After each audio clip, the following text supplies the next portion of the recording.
Congratulations, noble visitor. You've arrived at your very own medieval castle, an architectural titan of stone, pride, and draft-related suffering. From the outside, it looks like the medieval equivalent of winning the lottery. Towering battlements, imposing gates, banners fluttering dramatically in the wind, and possibly a moat that exists solely to yell, "We're rich enough to put water around things." Every traveller for miles knows who lives here. And now, that dazzling, intimidating silhouette belongs to you. But the moment you cross the threshold, reality swings a mace directly at your expectations. Because inside these walls isn't grandeur, it's cold. Cold in a way few modern humans have experienced unless they've tried camping in early spring with a tent purchased on discount. Castle Air has one seasonal setting: winter. And one fan speed: hurricane. The good news? You live in a castle. The bad news? So does the wind. See, no one warned you that your castle is essentially a giant stone thermos, except it doesn't insulate. It stores cold like it thinks it's precious treasure.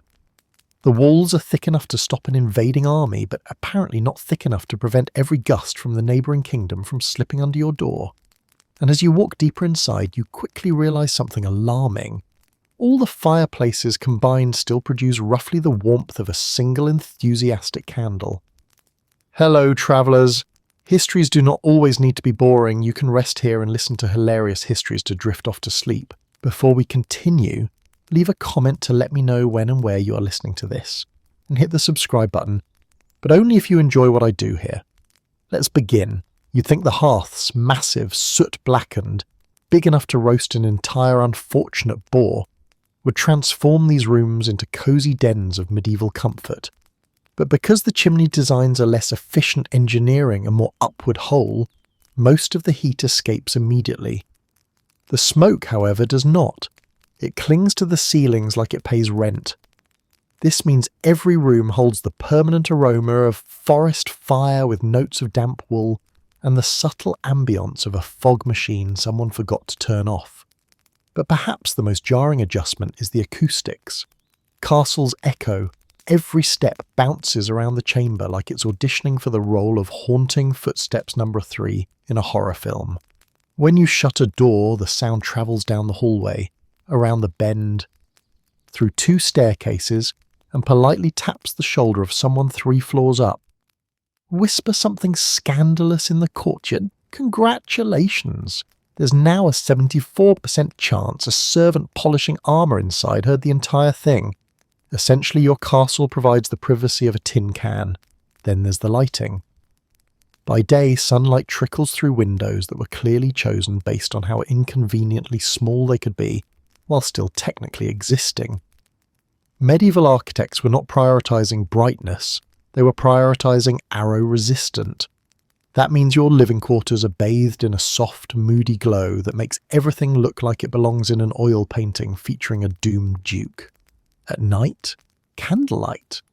And if you think candles are romantic, that's because you've never had to rely on them to find a misplaced sock across a 40-foot room. But the castle isn't done surprising you. Stroll into your great hall, the pride of your estate. It's enormous, awe-inspiring, big enough to comfortably house several dozen people and uncomfortably heat 0 of them. The ceilings loom high overhead, vanishing into shadows because the medieval concept of interior lighting was hope for the best. Long tapestries line the walls, designed both to impress guests and to distract them from the fact that a cold breeze is currently travelling up their leg like an overly affectionate ghost. Even the furniture tells you the truth. This place wasn't built for comfort. Wooden benches, straight-back chairs, tables heavy enough to survive both a feast and a siege. Everything is sturdy, practical, and, let's be honest, kind of designed to remind you that softness is weakness. The only cushioned surfaces belong to the noble family, and even those feel less like cosy seating and more like firm reminder that posture is mandatory. Your first night in the castle cements the experience. As you lie in your bed, likely a massive carved wooden frame built to impress but not necessarily cradle, you hear things, the wind moaning through arrow slits, the distant clank of armour from a guard who absolutely just tripped on a step. A door creaking not because someone opened it, but because the castle changed its mind about how open it wanted that door to be. You start to understand why so much medieval folklore involves ghosts, because if you live in a giant stone echo chamber long enough, everything sounds haunted. But despite all that, despite the cold, the echoes, the flickering candlelight, and the unsettling knowledge that your house contains roughly 97 more rooms than you will ever physically enter, there is a strange, undeniable charm. You are living inside a fortress, a literal fortress. Your roof may be the emotional equivalent of a grumpy old man refusing to warm up, but your walls could shrug off an army. Your home is both a palace and a bunker, a place where feasts happen, alliances form, and everyday life plays out under towering stone archways. Castle living isn't about comfort. It's about survival wrapped in prestige, sprinkled with grandeur, and seasoned generously with cold draughts. And now that you've met your home, get ready to meet everyone and everything else living in it. Welcome to the second phase of castle living. Figuring out how to move around your own home without accidentally joining a patrol of guards, stumbling into a private chapel you didn't know existed, or walking directly into a wall because a spiral staircase ended sooner than your dignity did. If you thought modern houses were occasionally confusing, wait until you experience medieval architecture, which was designed by people who believed straight lines were a threat to national security. A medieval castle floor plan is less home layout and more psychological experiment. Imagine a designer who took inspiration from two places, paranoia and labyrinths. The result is a structure where corridors twist like they're trying to avoid being followed.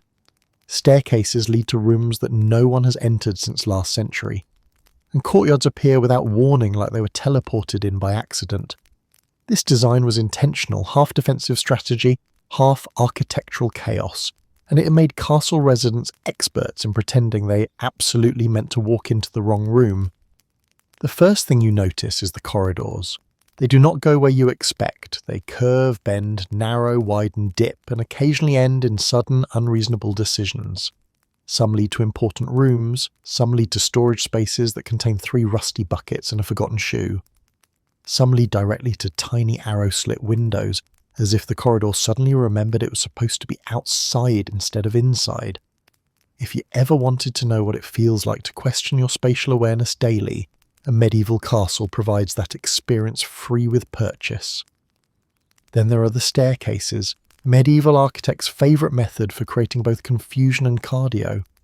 Spiral staircases wind upward in tight circles, forcing your body into a shape not recommended by medieval or modern physicians. Most spiral stairs turn clockwise, which wasn't just a stylistic choice, but a defensive measure. Attackers running upward would have their sword arms trapped by the central column, while defenders coming down had the freedom to swing with enthusiasm. This was smart military engineering. It was also terrible everyday engineering. Imagine climbing to your bedroom and feeling like you've survived both a spinning carnival ride and a leg day workout you didn't sign up for. But these stairs don't always go where you think, because some of them lead to chambers that have no obvious purpose. Small stone rooms with no furniture, no windows, and no explanation. Historians speculate these were guard rooms, storerooms, or medieval attempts at walk-in closets. But residents often use them as an emergency. I need a moment to breathe because I've walked up 97 steps and only moved 12 feet rooms. In many castles, certain staircases lead to platforms open to the outside. A fantastic place to stand dramatically with a cloak billowing behind you. Great for morale, terrible for your hairstyle in medieval winds. As you wander deeper, you encounter the famous murder holes. The name isn't subtle, and neither is their purpose. These small openings above gateways or passageways allowed defenders to drop stones, boiling water, burning oil, or anything unpleasant onto attackers below. Conveniently, they also doubled as the medieval version of a skylight, providing questionable lighting and constant reminders that you lived in a building designed for maximum discomfort to strangers. But for daily life, murder holes were just one of many architectural oddities you learned to step around. The real challenge came from trying to remember which stair led to the kitchens versus which stair led to a battlement or a lonely rooftop perch perfect for contemplating your life choices.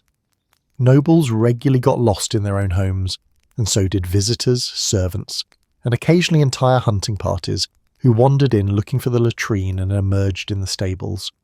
And just when you think you've learnt the layout, surprise, an unexpected courtyard.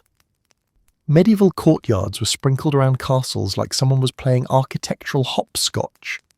You could be walking through a narrow hallway and suddenly find yourself outside, blinking in the sunlight, staring at a well, a training yard, or a herb garden that definitely wasn't on any map because maps were still working out what their lives meant. These courtyards served many purposes: fresh air circulation, animal pens, training grounds, or places for servants to do work that required daylight. But for you, they mostly served as reminders that walls did not obey earthly navigation rules. You might leave your room to find the chapel and instead step into a courtyard full of chickens who look at you like you're the one who wandered into the wrong space. Then there's the issue of multi-layering. Medieval castles weren't built all at once. They were expanded, renovated, repaired, and occasionally patched with whatever stone the builders could find. That means different parts of the castle belong to different centuries and architectural moods. One hallway might be tall and grand, featuring wide arches and decorative stonework. Take 3 steps to the left, and suddenly you're in a passage barely big enough for a single human who doesn't mind brushing against the wall like it owes them money. You get medieval Gothic grandeur and medieval accidental broom closet aesthetics all in the same 5-foot span. And through all of this, the castle's confusing design served one overwhelming purpose: defense. The goal was to slow down attackers, disorient invaders, and keep strangers guessing long enough for the residents to act. The fact that the design also confused the residents themselves? Collateral damage. Medieval people simply accepted that getting lost was part of daily life. If you didn't end up somewhere unexpected at least twice a week, were you even living in a castle? By the time you adapt, you develop a kind of sixth sense for castle navigation. You learn that the narrow door beside the tapestry leads to a short stair, that leads to a longer stair, that leads to a hallway that will eventually take you somewhere you definitely didn't intend to go, but you'll pretend like you did. That, in essence, is the medieval castle floor plan. A defensive masterpiece, a navigational nightmare, and the world's most confusing real estate. If the previous part taught you that castle navigation was confusing, this part introduces you to a more intimate problem. The walls, the enormous, fortress-like, arrow-blocking, battering-ram-defying stone walls that should, in theory, guarantee privacy, quiet, and solitude. Should. The reality? Medieval castle walls are the ultimate prank, because while they excel at keeping enemies out, they are absolutely useless at keeping sound in. Let's start with the basics. Castle walls are thick, very thick. We're talking several feet of dense stone, thick enough to make modern insulation blush. In warfare, this thickness was perfect. Arrows shattered against them, catapult stones bounced or lodged without breaking through, and fire, unless sustained for a heroic length of time, did little more than warm the exterior like a slightly irritated lizard basking in the sun. These walls were the medieval version of try harder.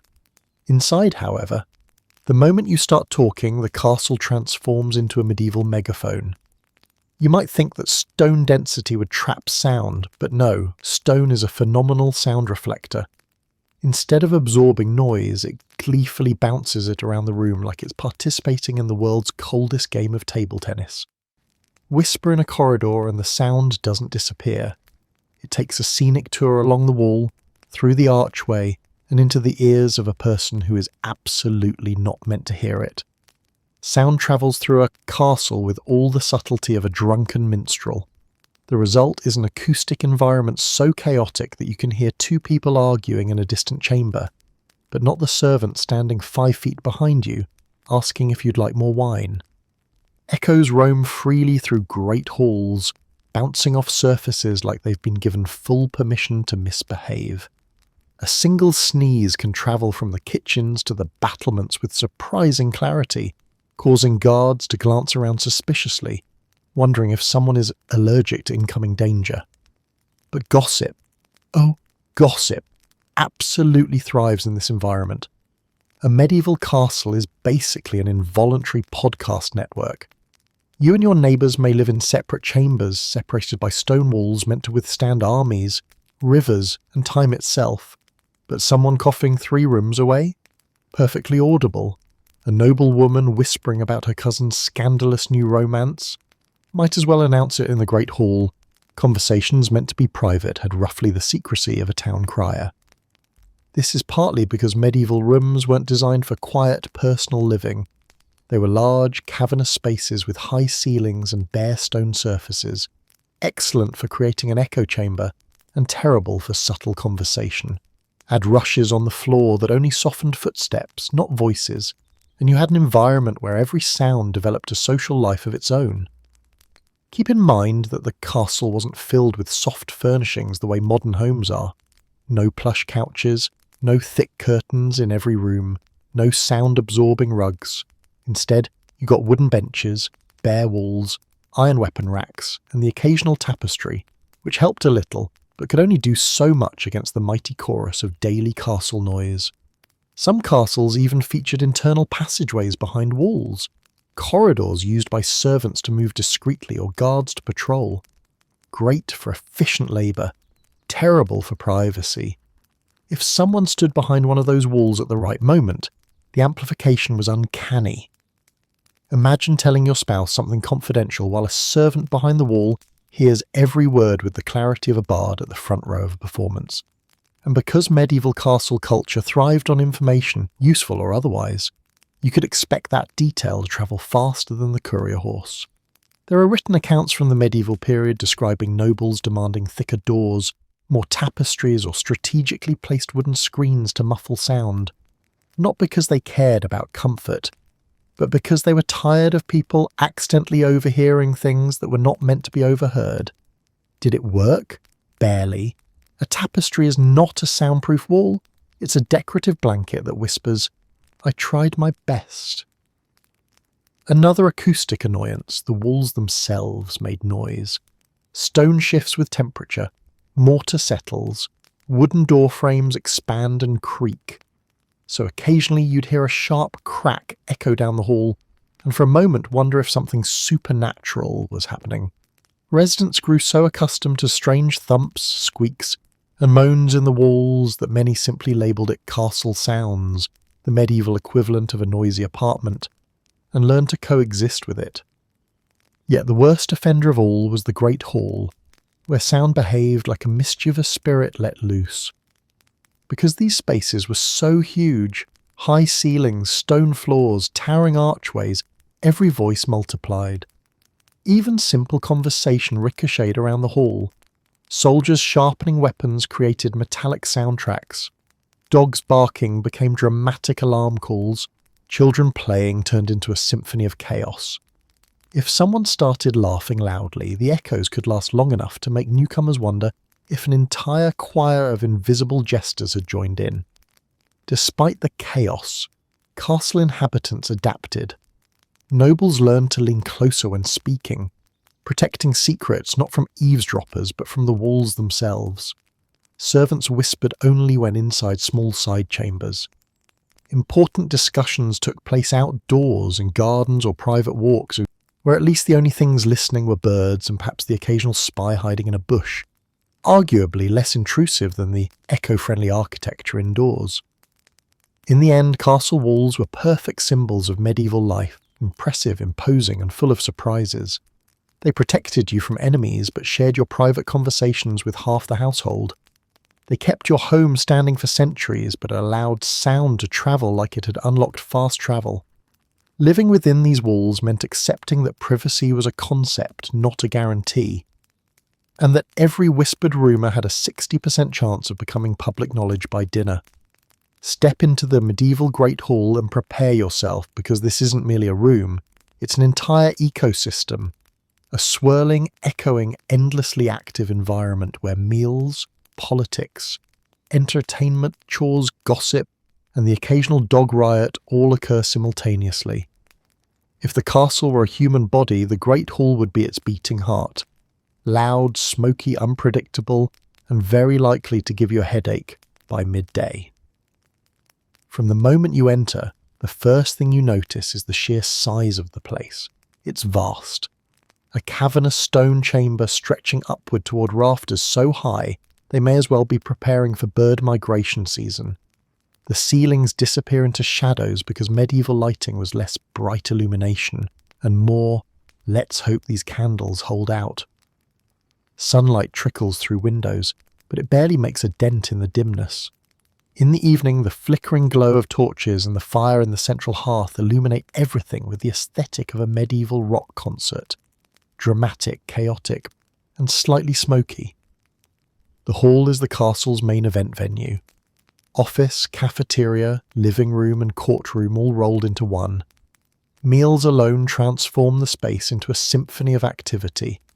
Long wooden tables stretch across the hall, piled high with trenchers, bread loaves, roasted meats, jugs of ale, and bowls of stew that slosh ominously when someone walks by too quickly. Nobles sit near the high table, slightly elevated to remind everyone that yes, hierarchy is important, and yes, they can see your elbows on the table from up there. The noise level? Imagine a marketplace, a barnyard and a tavern all decided to share a single room. Nobles talk loudly because quiet conversation in a great hall simply does not exist. Guests laugh, servants shout orders, dogs under the table bark at dropped scraps. Children chase each other around the benches, and minstrels strum instruments that may or may not be in tune. You're not eating a peaceful meal, you're participating in a medieval feeding festival accompanied by the constant clang of cups and the steady roar of the hearth. Speaking of the hearth, it dominates the room. A massive stone structure, large enough to roast an animal, or at least threaten to. It is the hall's primary light source and the main reason everyone's clothing smells faintly of smoke. Sparks leap upwards, sending trails of soot onto the rafters where they join centuries of accumulated grime. The fire crackles constantly, providing warmth, ambience, and the occasional dramatic pop that startles nearby servants carrying trays stacked with dishes. Servants in the Great Hall operate like overworked, underslept bees. They weave through the crowd, balancing plates, jugs, napkins, knives, and occasionally entire roasted animals. These workers are the true champions of castle life, powering through spilled ale, barking dogs, and nobles gesturing wildly with knives during animated conversation. Someone is always yelling for more bread. Someone else is frequently yelling because they've dropped the bread. A third individual is probably yelling because the second person dropped the bread on their new shoes. But meals are only one part of the Great Hall's daily identity. At other times, it becomes an administrative hub. Nobles hold court here, hearing complaints, settling disputes, organising plans or issuing orders while sitting atop carved wooden chairs with expressions of practised patience. A farmer might bring complaints about a broken fence. A merchant might request permission to store goods. A knight may deliver reports from patrol. All while a dog gnaws loudly on a bone in the background and a servant sweeps around people like they're pieces of furniture. Diplomatic meetings also take place here, often surrounded by half the household pretending not to listen. Ambassadors from neighbouring lands deliver gifts or demands while minstrels play in the corner and kitchen staff carry pots of stew back and forth. It's impossible to appear intimidating while someone's toddler runs by carrying a wooden spoon like it's a sword of destiny. Entertainment is a major feature of Great Hall life. Minstrels, jongleurs, jesters and musicians perform near the high table to lift spirits, flatter the nobles, and mask the sound of dogs fighting under the benches. Performances range from genuinely impressive lute music to questionable juggling acts involving objects that have no business being airborne. The acoustics aren't great, each note punctures the air and ricochets off the stone walls, but the atmosphere is electric all the same. Reaction from the audience is immediate and unfiltered. Medieval feedback culture did not involve polite clapping. If they loved you, they cheered. If they hated you, they told you loudly and sometimes threw a piece of bread for emphasis. The hall also serves as the castle's social centre. It's where people gather by the fire on cold nights, where servants exchange news after finishing chores, where soldiers play dice at the long tables, where nobles engage in heated discussions about land, marriage alliances, or who has the best hunting dogs. Every corner of the hall contains some micro-event, a heated board game, a whispered strategy meeting, a servant polishing plate armour, or cooks dragging food toward the kitchen through a side door. And of course, dogs. Medieval great halls always have dogs. They wander through the hall like they own the place, begging for scraps, sleeping under tables, wrestling with each other, or accidentally tripping someone carrying a jug of ale. No matter how regal the event, a dog will always find a way to insert itself into the proceedings. Imagine an oboe making a dramatic speech only for a hound to stroll by dragging a ham bone 3 times its own size. The aroma of the great hall is equally layered.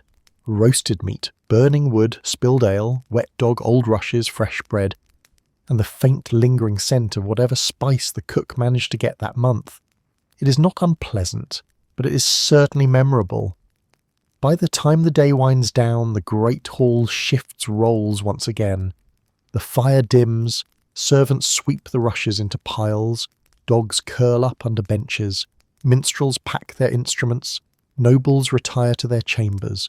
What remains is a cavernous room settling into silence, a silence that feels almost suspicious because you know that tomorrow the chaos will return with full force. If you have ever complained that your home feels a little chilly in winter, medieval residents would like to invite you politely but firmly to stop talking. Because in a medieval castle, the phrase "it's cold" is less a complaint and more a permanent lifestyle. These buildings are paragons of architectural majesty, symbols of power and prestige, and, unfortunately, glorified stone refrigerators. Welcome to a world where even the fires feel cold, your breath fogs indoors, and sleeping fully dressed isn't a quirky choice but a survival technique. Let's begin with the physics of the problem. Stone does not insulate. It stores heat in the same way that a hole stores water. Not at all. Stone walls absorb cold like medieval sponges and release it back into the room with enthusiasm, creating a climate best described as eternal late November. This is why walking into any castle chamber feels like entering the world's largest and least convenient wine cellar. But the medieval solution to this problem was technically simple: light a fire. And the medieval problem with this solution was equally simple. The fire didn't actually warm anything. Most heating came from enormous open hearths. Big stone fireplaces large enough to roast boars, toast soldiers, or swallow small children entirely if they wandered too close. These fires roared day and night, consuming logs so bad they required multiple people to carry them. The flames leapt high, sparks crackled, the embers glowed beautifully, and none of that warmth travelled more than a few feet. Stand directly in front of the hearth and your shins would feel like they were being roasted for dinner. Step backwards 2 paces and you'd be reminded that the rest of the castle existed in a different climate zone. The air temperature fluctuated between toasty and glacial, so abruptly that residents practically developed weather-based mood swings. Why didn't these fires heat the halls? 2 reasons. 1. Medieval fireplaces lacked anything resembling modern efficiency. Chimneys were wide, draughty, and designed primarily to remove smoke, not retain heat, which meant that while the fire burned heroically, most of its warmth rushed eagerly out the chimney like it was late for an appointment. What little stayed behind was instantly defeated by reason number 2. 2. Drafts. Drafts everywhere. Drafts with personalities. Castles leak air like perforated cheese. Every arrow-slit window, every poorly fitted door, every crack between stones created a mini wind tunnel. Some drafts were so strong they could move tapestries like they were trying to reenact a haunting. Others were subtle but cruel, slipping down the back of your shirt just when you thought you'd found a warm patch of room. Knights could withstand battle, but a surprise winter draft could make even the bravest man rethink his life choices. The great hall, with its towering ceiling and open architecture, was especially hopeless. Warm air gathered near the rafters, many feet above any human head, while cold air prowled the floor like a hungry beast. People huddled close to the fire not for comfort, but because that was the only place their extremities had a chance at maintaining sensation. Smaller chambers fared slightly better, but only slightly. Even the Lord's private chamber wasn't immune to the cold. These rooms sometimes contained brazier pots, metal bowls filled with burning charcoal meant to provide localized warmth. They did their job. If your job requirement was warm the air immediately around the brazier and absolutely nothing else. Move more than 2 feet from the heat source and the temperature dropped faster than your enthusiasm. And then there was the smoke, because for every fire that didn't heat the room, it absolutely filled it with smoke. Chimneys were unreliable, flues clogged, and the wind blew back into rooms with a sense of humour. Many castle residents simply accepted that inhaling a mild amount of wood smoke was part of the daily experience. Their clothes absorbed it. Their hair absorbed it. Their lungs absolutely absorbed it. You didn't smell like smoke, you became smoke. Additionally, winter nights were especially brutal. Bed-warming pans, metal containers filled with hot coals, were dragged across mattresses to heat them before people climbed in. This sounds lovely until you remember that a mattress was basically a cloth sack filled with straw, and fire plus straw isn't a comforting equation. Castle residents slept in beds that were either cold, smoking, or on the brink of becoming an accidental bonfire. And sleeping arrangements? People didn't undress at night. No sane person in a castle would voluntarily remove a single layer. Some slept in cloaks, some slept in hats. Some slept under furs so heavy that getting out of bed in the morning became both a chore and a tactical operation. Even the bathrooms, or rather the rooms you used instead of bathrooms, added to the temperature problem. Many guardrobes, toilets, were built as small chambers jutting from the outer wall, directly exposed to the unforgiving winter air. Using one in summer was unpleasant enough. Using one in winter was an act of courage. Medieval humans possessed impressive survival instincts, but apparently not enough to invent heated toilet seats. And yet, despite all this cold misery, people managed. Castle residents learned tricks, hanging thick tapestries to block drafts, placing beds behind wooden screens, layering garments like they were participating in a medieval fashion onion, and clustering around shared fires with the resignation of people who understood that warmth was temporary. Because in a medieval castle, heating wasn't something you had, it was something you chased, a fragile, flickering hope that the next log would finally miraculously push back the cold. It never did. But hope springs eternal, even in stone chambers that could freeze your soul through 3 layers of wool. If you've ever fantasized about sleeping in a medieval castle, you're probably picturing something elegant. A grand 4-poster bed draped in velvet, candles flickering gently, and maybe a carved chest at the foot of the bed full of embroidered linens. Let me stop you right there. Castle bedrooms in the Middle Ages were not luxurious retreats. They were communal, chilly, noisy, unpredictable, and about as private as a modern open-plan office, only colder, louder, and with more animals. The first myth to discard is that everyone in the castle had their own bedroom. They did not. In fact, most people didn't even have their own bed.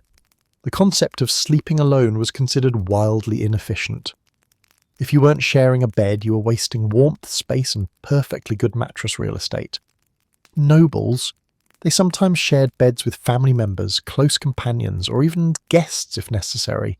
Servants, they slept anywhere that had a horizontal surface, benches, pallets, floors covered in rushes, or tucked beside the hearth like exhausted cats. Let's begin with the noble chambers, which were supposedly the best rooms in the castle. These rooms often centred around a large wooden bed frame, heavy, carved, imposing and creaky in all the wrong ways. The mattress was usually a cloth sack stuffed with straw, feathers, wool or whatever soft material had survived the winter. Fresh stuffing was added occasionally, but fresh did not guarantee comfortable. A medieval mattress had lumps, dips, and the faint lingering scent of a barn. Turning over in bed felt like rolling across a field of mildly cooperative hay bales. Bed coverings included blankets, furs, quilts, and any additional layer residents could find.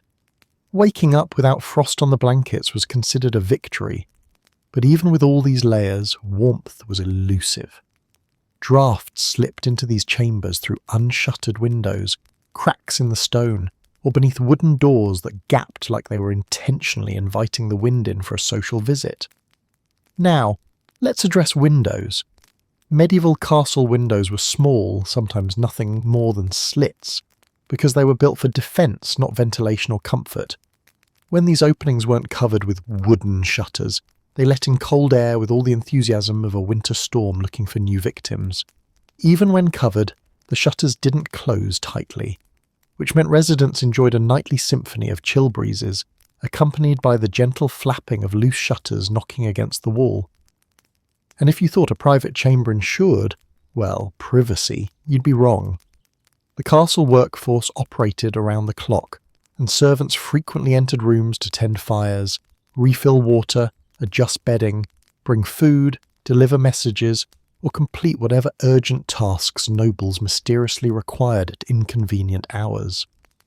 It wasn't unusual for someone to walk into your chamber while you slept, whether to check on something or simply because every hallway in a castle connected to every other hallway in ways that made accidental intrusions likely.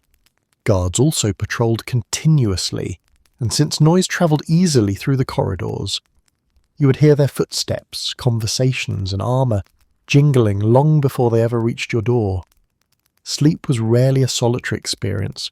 If it wasn't guards passing by, it was servants whispering to each other, or kitchen workers carrying supplies past your room at dawn. But the uninvited guest you learned to fear most? Rats. Castle architecture guaranteed their presence.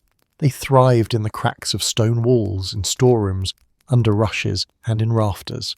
At night, you might hear the soft scurrying of tiny feet as they explored the room like unwelcome nighttime inspectors. If you were unlucky, one might venture too close to the bed, sending you into a medieval version of panic gymnastics as you attempted to keep your toes away from their investigative noses. That said, rats weren't the only animals interested in sleeping arrangements. Dogs occasionally wandered into chambers looking for warmth or scraps. Cats, if present, patrolled the room with an air of entitlement. In some households, chickens found their soar indoors despite strict no poultry in the noble chambers expectations. In other words, your bedchamber might be shared with an entire supporting cast of creatures depending on the day. But if you were a servant, your sleeping options were even more eclectic. Many slept in small side rooms or alcoves near their workstations. Some curled up in communal sleeping spaces filled with pallets and straw bedding. Others slept in the hallways, kitchens, or on makeshift beds in chambers they were responsible for maintaining. Privacy was non-existent, and sleep was frequently interrupted by someone stepping over you in the dark or waking you because a noble had decided they needed warm wine at an hour normally reserved for farm animals and insomniacs. And then there were the noises. Medieval castles didn't have insulation. They had stone, wood, and echoes. The wind whistled through arrow slits. Doors creaked because hinges weren't oiled often enough. Benches groaned under weight. Fires popped abruptly. And because rooms were connected by twisting corridors and staircases, sound travelled in baffling ways. You might hear someone sneezing 2 floors below and mistake it for a ghost in your chamber. Despite all this, medieval residents didn't complain much, partly because they were used to discomfort, and partly because there wasn't a better alternative. Compared to sleeping outdoors or in a hut, a castle chamber was still a step up, even if it came with rats, interruptions, and a personal relationship with cold drafts. In the end, castle bedrooms weren't places of serenity or solitude. They were functional spaces, shaped by practicality, shared warmth, and the knowledge that privacy was a luxury reserved for no one. Sleep came when it could, comfort was relative, and if a rat scurried past your bed at midnight, well, at least it wasn't something worse. Welcome to the least glamorous chapter of castle life, the one topic medieval residents collectively agreed to tiptoe around. Hygiene. Living in a stone fortress came with many hardships, and personal cleanliness was very high on the list of things we absolutely do not talk about unless someone starts smelling like they lost a fight with a cheese wheel. First, let's clarify expectations. Bathing did happen in the Middle Ages, it just didn't happen often. How often depended on wealth, climate, available water, personal beliefs, and the individual's tolerance for cold baths that could shock the soul clean out of their body. Nobles might bathe a few times a month, servants significantly less. But no one, absolutely no one, bathed every day unless they were medically confused or magically resistant to hypothermia. Let's talk about the water situation. We take warm water for granted today, but medieval castles weren't equipped with convenient taps. If you wanted a bath, someone had to fetch water from a well, a stream, or a rain cistern, lug it upstairs in heavy buckets, heat it over a hearth, carry it again to your chamber and pour it into a tub. By the time the bath was ready, half the castle staff had gotten a workout, and at least one person had sworn quietly under their breath. The tubs were portable wooden barrels or large basins, often set up temporarily in a private room. Once filled, the water cooled quickly, especially in a drafty stone building.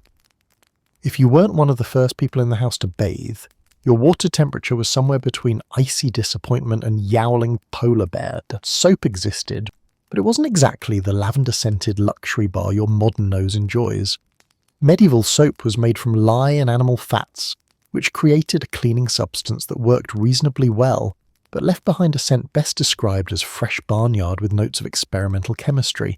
It cleaned, yes, but no one bathed for the aroma. For those who didn't have soap, sand, ash, or herbs could be rubbed on the skin to remove dirt.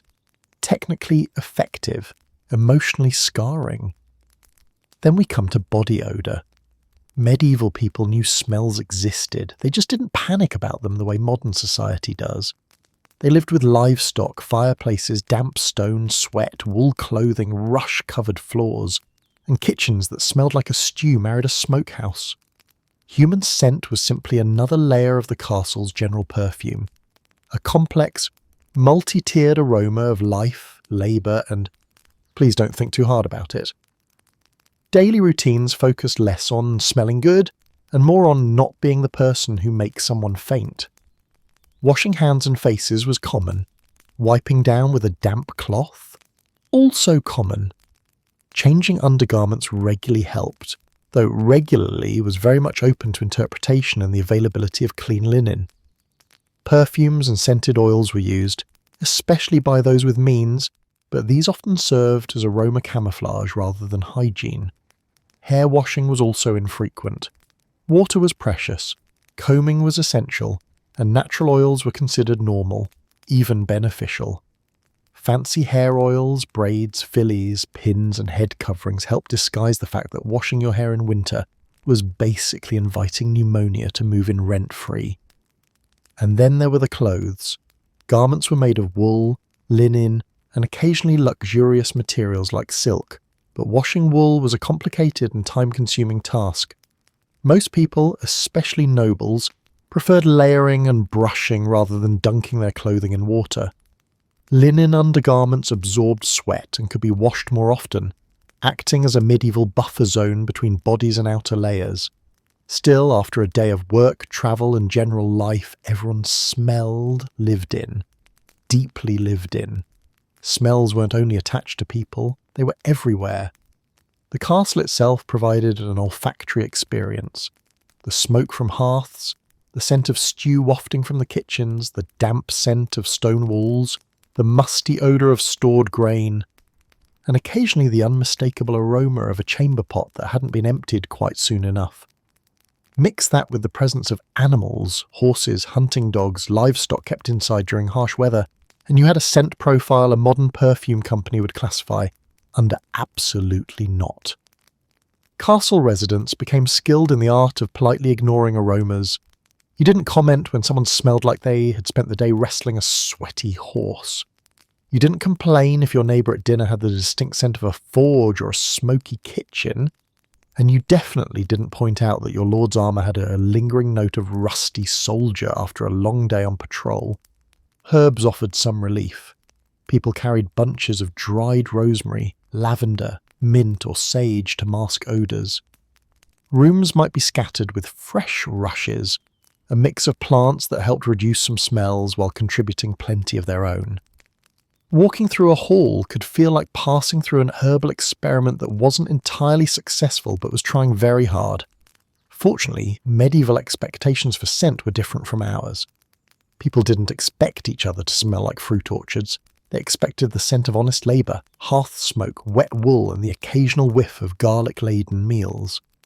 They lived close to the land and close to each other, and the only people who truly panicked about strong smells were those living downwind of a tanner or a stable on a hot day.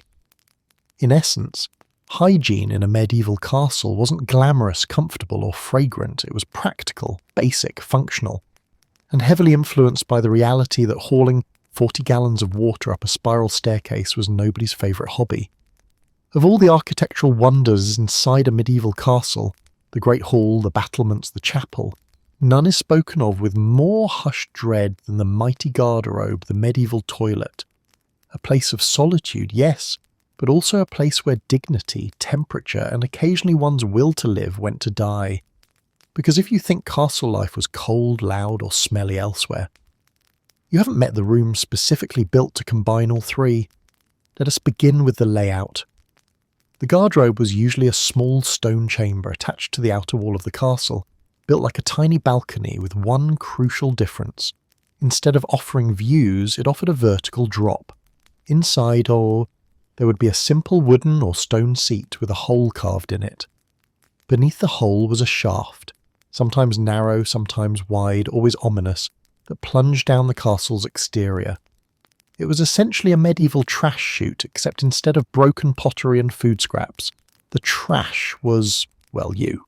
Using this remarkable piece of engineering required courage. First, because you had to position yourself over a hole with nothing but gravity and trust standing between you and a long drop. Second, because the winds that travelled up the shaft were not gentle breezes.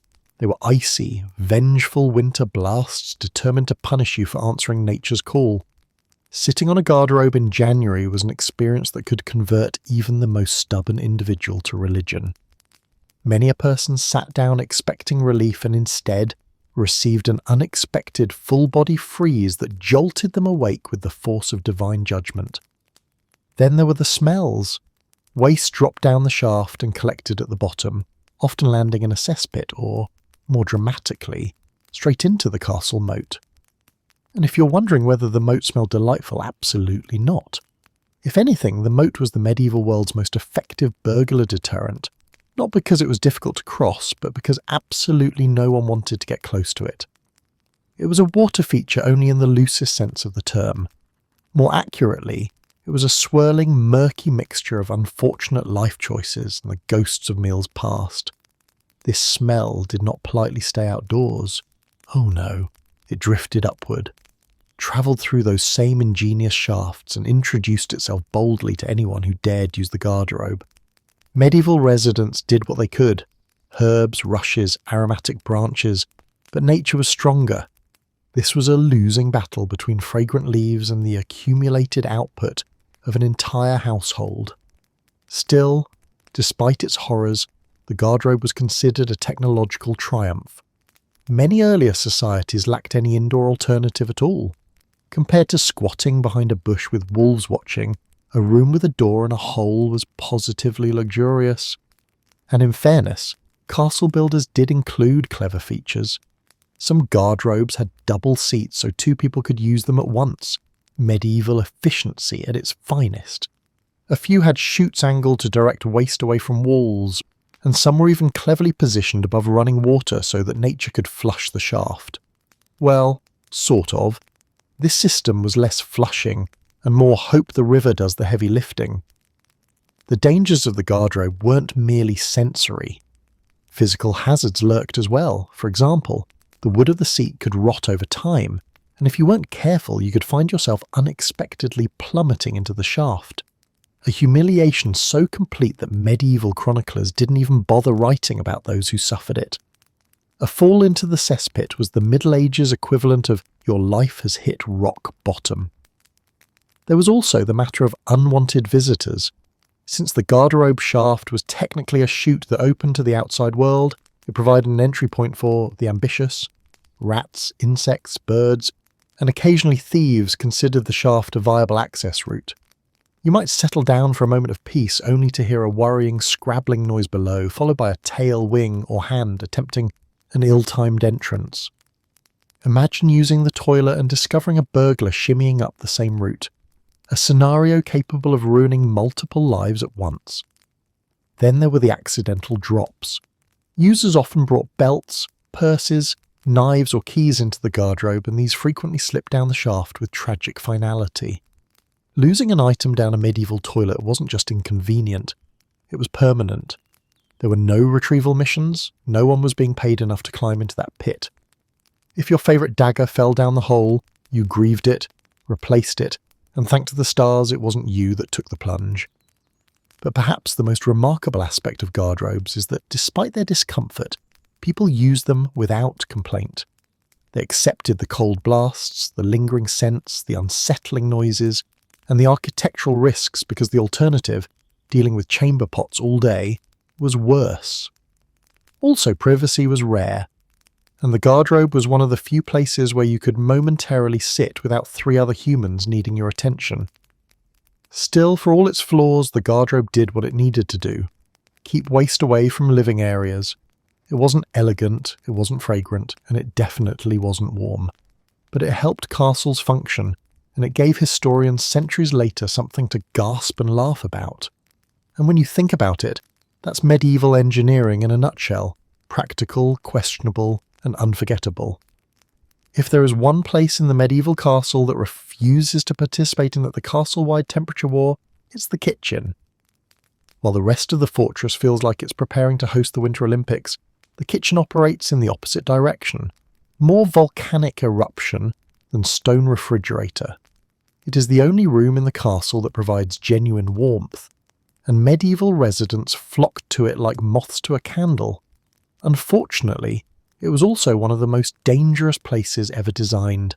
A place where fire, knives, boiling liquids, frantic labour, and questionable hygiene all lived together in chaotic harmony. To truly appreciate the medieval kitchen, imagine the hottest summer day of your life. Then multiply it by 5, put a giant open fire pit in the centre of the room, and add a dozen people running with sharp objects. That gets you close. Let's start with the fire. Medieval kitchens contained enormous hearths, larger than most modern fireplaces, which burned constantly, day and night. Logs were the size of small trees. Flames rose high enough to singe eyebrows from across the room. Sparks flew with reckless abandon. These fires were the culinary engines of the castle, used to roast meat, boil cauldrons, heat irons, and occasionally set someone's sleeve on fire.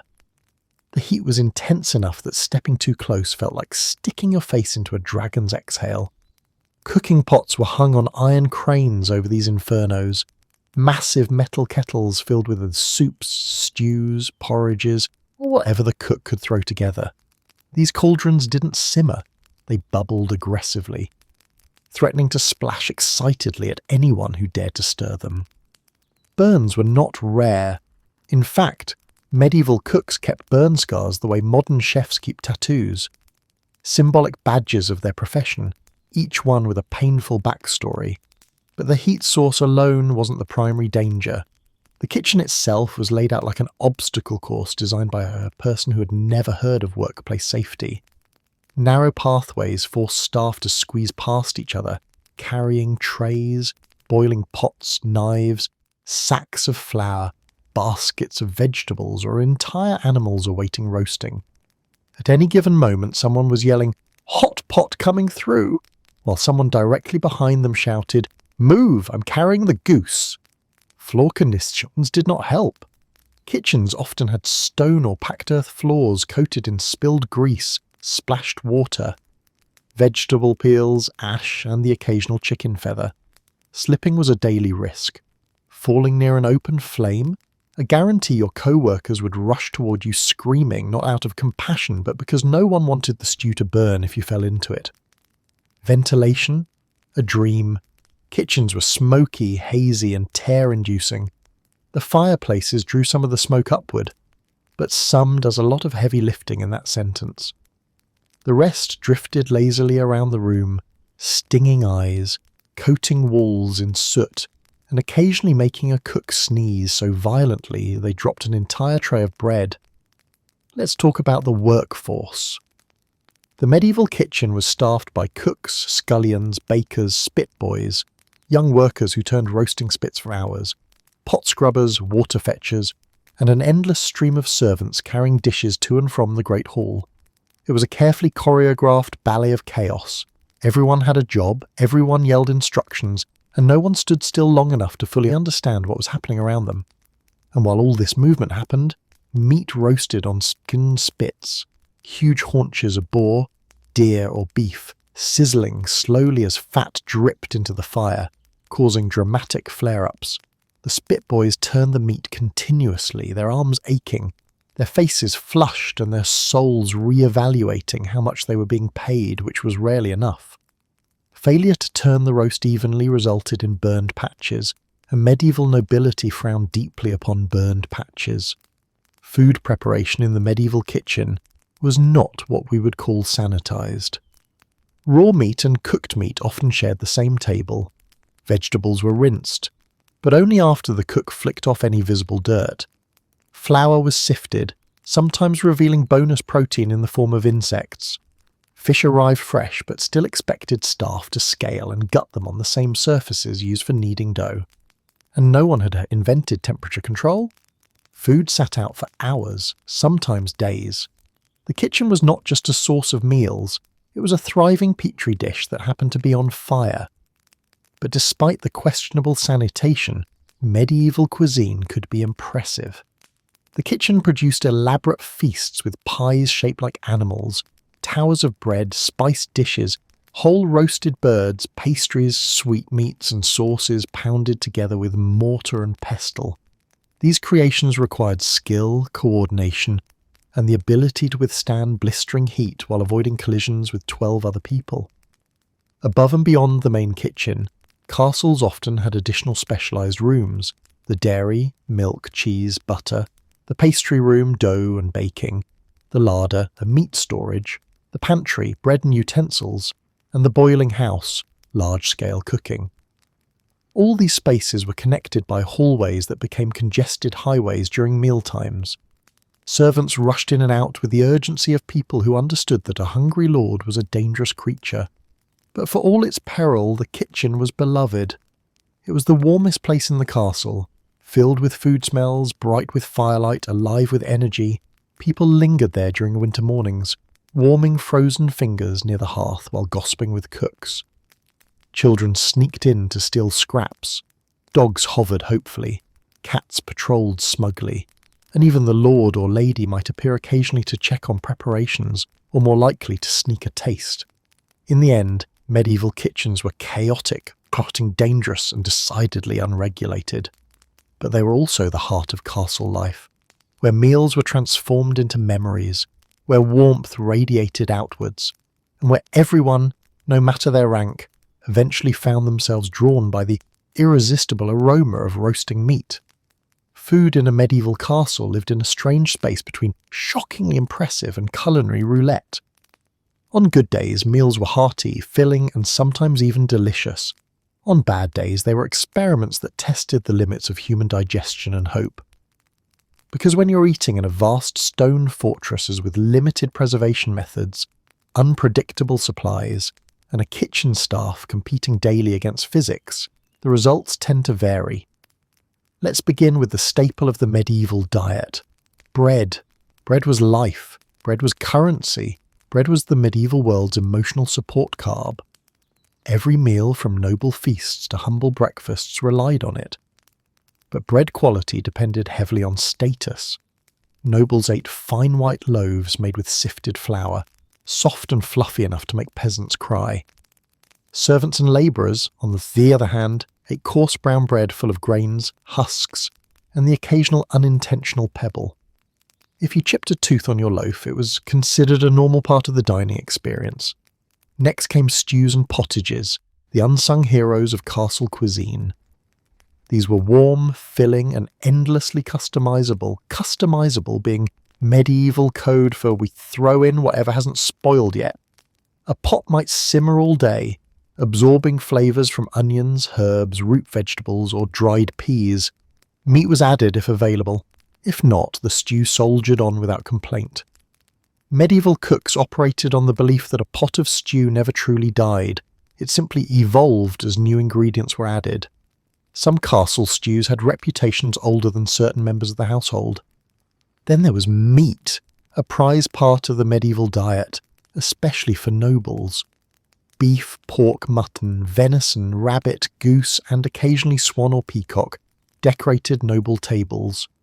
These dishes were roasted on spits or cooked in pies, heavily seasoned when spices were available, lightly salted when they weren't. Servants rarely saw such luxury. Their meat usually arrived in the form of soup scraps, leftover bones, or salted cuts tough enough to qualify as medieval chewing exercises. Speaking of seasoning, medieval cooks loved spices when they had them. Food historians often marvel that medieval cuisine could be surprisingly flavourful. But spices like pepper, cinnamon, ginger and cloves were expensive, arriving from faraway lands and costing more than many servants made in a year. Nobles flaunted their wealth by seasoning dishes aggressively, creating meals that were fragrant and bold, sometimes to the point of accidental overkill. Servants, meanwhile, seasoned their food with optimism and whatever herbs grew outside. Fish had its own important place in the castle diet, especially since religious rules obligated people to eat fish instead of meat on many days of the year. Fresh fish was a luxury for inland castles, but salted, dried or pickled fish made regular appearances. The preserved varieties had the charming ability to taste like the ocean's forgotten corner, but they were filling, nutritious, and didn't spoil quickly, which made them highly valuable. And then you had preserved foods, salted meats, smoked sausages, dried fruits, hard cheese, pickled vegetables, barrels of ale. These were essential for winter months, sieges, or, the cook miscalculated again, emergencies. Preservation was a necessity, but it came with side effects. Some salted meats were so intensely cured that eating them required drinking enough ale to balance the salt content. Medieval people called this a meal. Modern people would call it a medical event waiting to happen. But spoilage was the constant enemy. Fresh ingredients only stayed fresh for so long, especially in a kitchen, where refrigeration meant put it in a cold room and pray. Meat went bad quickly. Fish went bad even faster. Milk products curdled enthusiastically. Butter melted in summer, like it was giving up on life. To hide questionable freshness, cooks used heavy spices, vinegar, smoke, or baking. Meat pies in particular were excellent vehicles for disguising ingredients that had begun to turn something. A well-spiced pie could mask almost any problem. Almost. Still, medieval cooks were astonishingly creative. They produced elaborate dishes for feasts, towering pastries, sugar sculptures, roasted animals presented whole with decorative herbs, layered puddings, even bright-coloured sauces made with crushed berries or saffron. Feasts were not just meals, they were displays of wealth, power, and the kitchen's ability to keep 20 different dishes warm without starting another fire. At a noble feast, you could expect multiple courses, each featuring a variety of dishes. Roasted birds with glazed skins, honey-glazed ham, spiced wine, delicate pastries, meat-filled pies, custards, and stews spiked with rare spices. Servants, meanwhile, watched all this food pass by with a combination of hunger and professional jealousy. They were allowed leftovers, but leftovers depended entirely on the appetites of those seated above them. Sometimes they dined like kings. Other times their portions consisted of bones that had been gnawed with alarming dedication. Meals were social events, noisy and bustling, with musicians performing, dogs begging under the tables, and conversations spanning topics from politics to gossip to complaints about who had better bread. The lord ate at the high table, a position perfectly engineered for maximum visibility and minimal access to the kitchen, because by the time food reached him, it was guaranteed to be the best available. Then there were the less glamorous days, the ones where meals weren't feasts but routines. Breakfast might be bread and ale. Lunch, pottage, more bread, maybe cheese.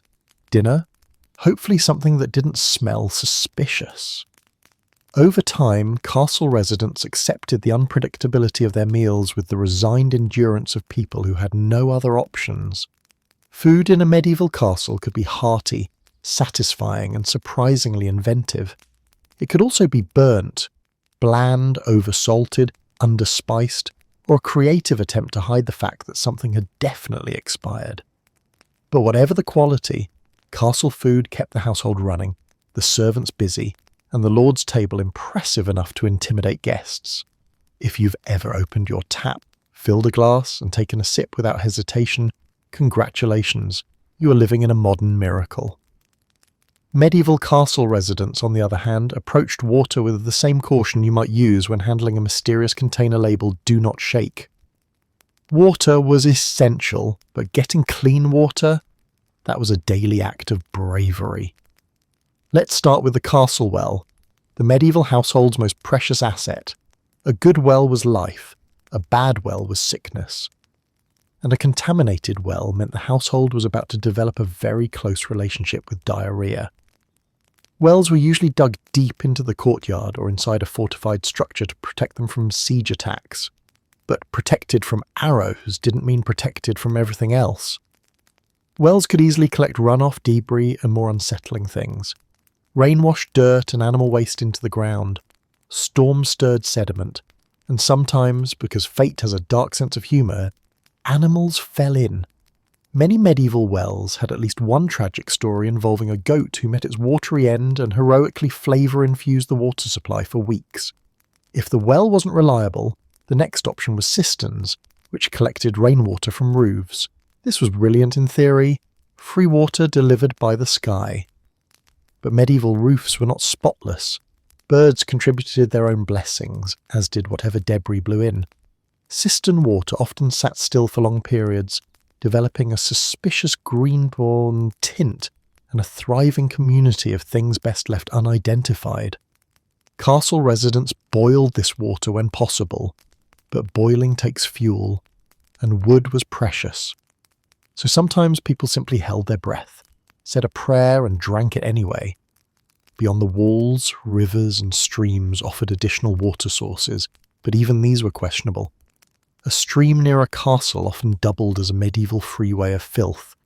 Upstream villages washed clothes in it, animals drank from it, tanners dumped waste into it, and sometimes the castle's own moat fed into it. A medieval stream could look pristine and still be a microbial theme park. Serving this water at dinner was the hydration equivalent of rolling the dice. Which brings us to the question. If water was so risky, what did people actually drink? Simple. They drank ale. So much ale. Ale was safer because the brewing process involved boiling water and fermenting it. 2 steps that killed many bacteria. Adults drank ale. Children drank ale. Servants drank ale. Even breakfast included ale.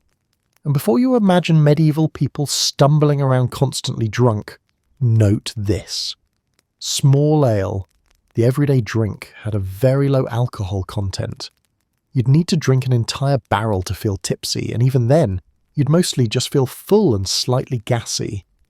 When ale wasn't available, people turned to wine, especially in regions where vineyards thrived. But wine wasn't cheap, so it wasn't a universal solution. Nobles enjoyed it regularly.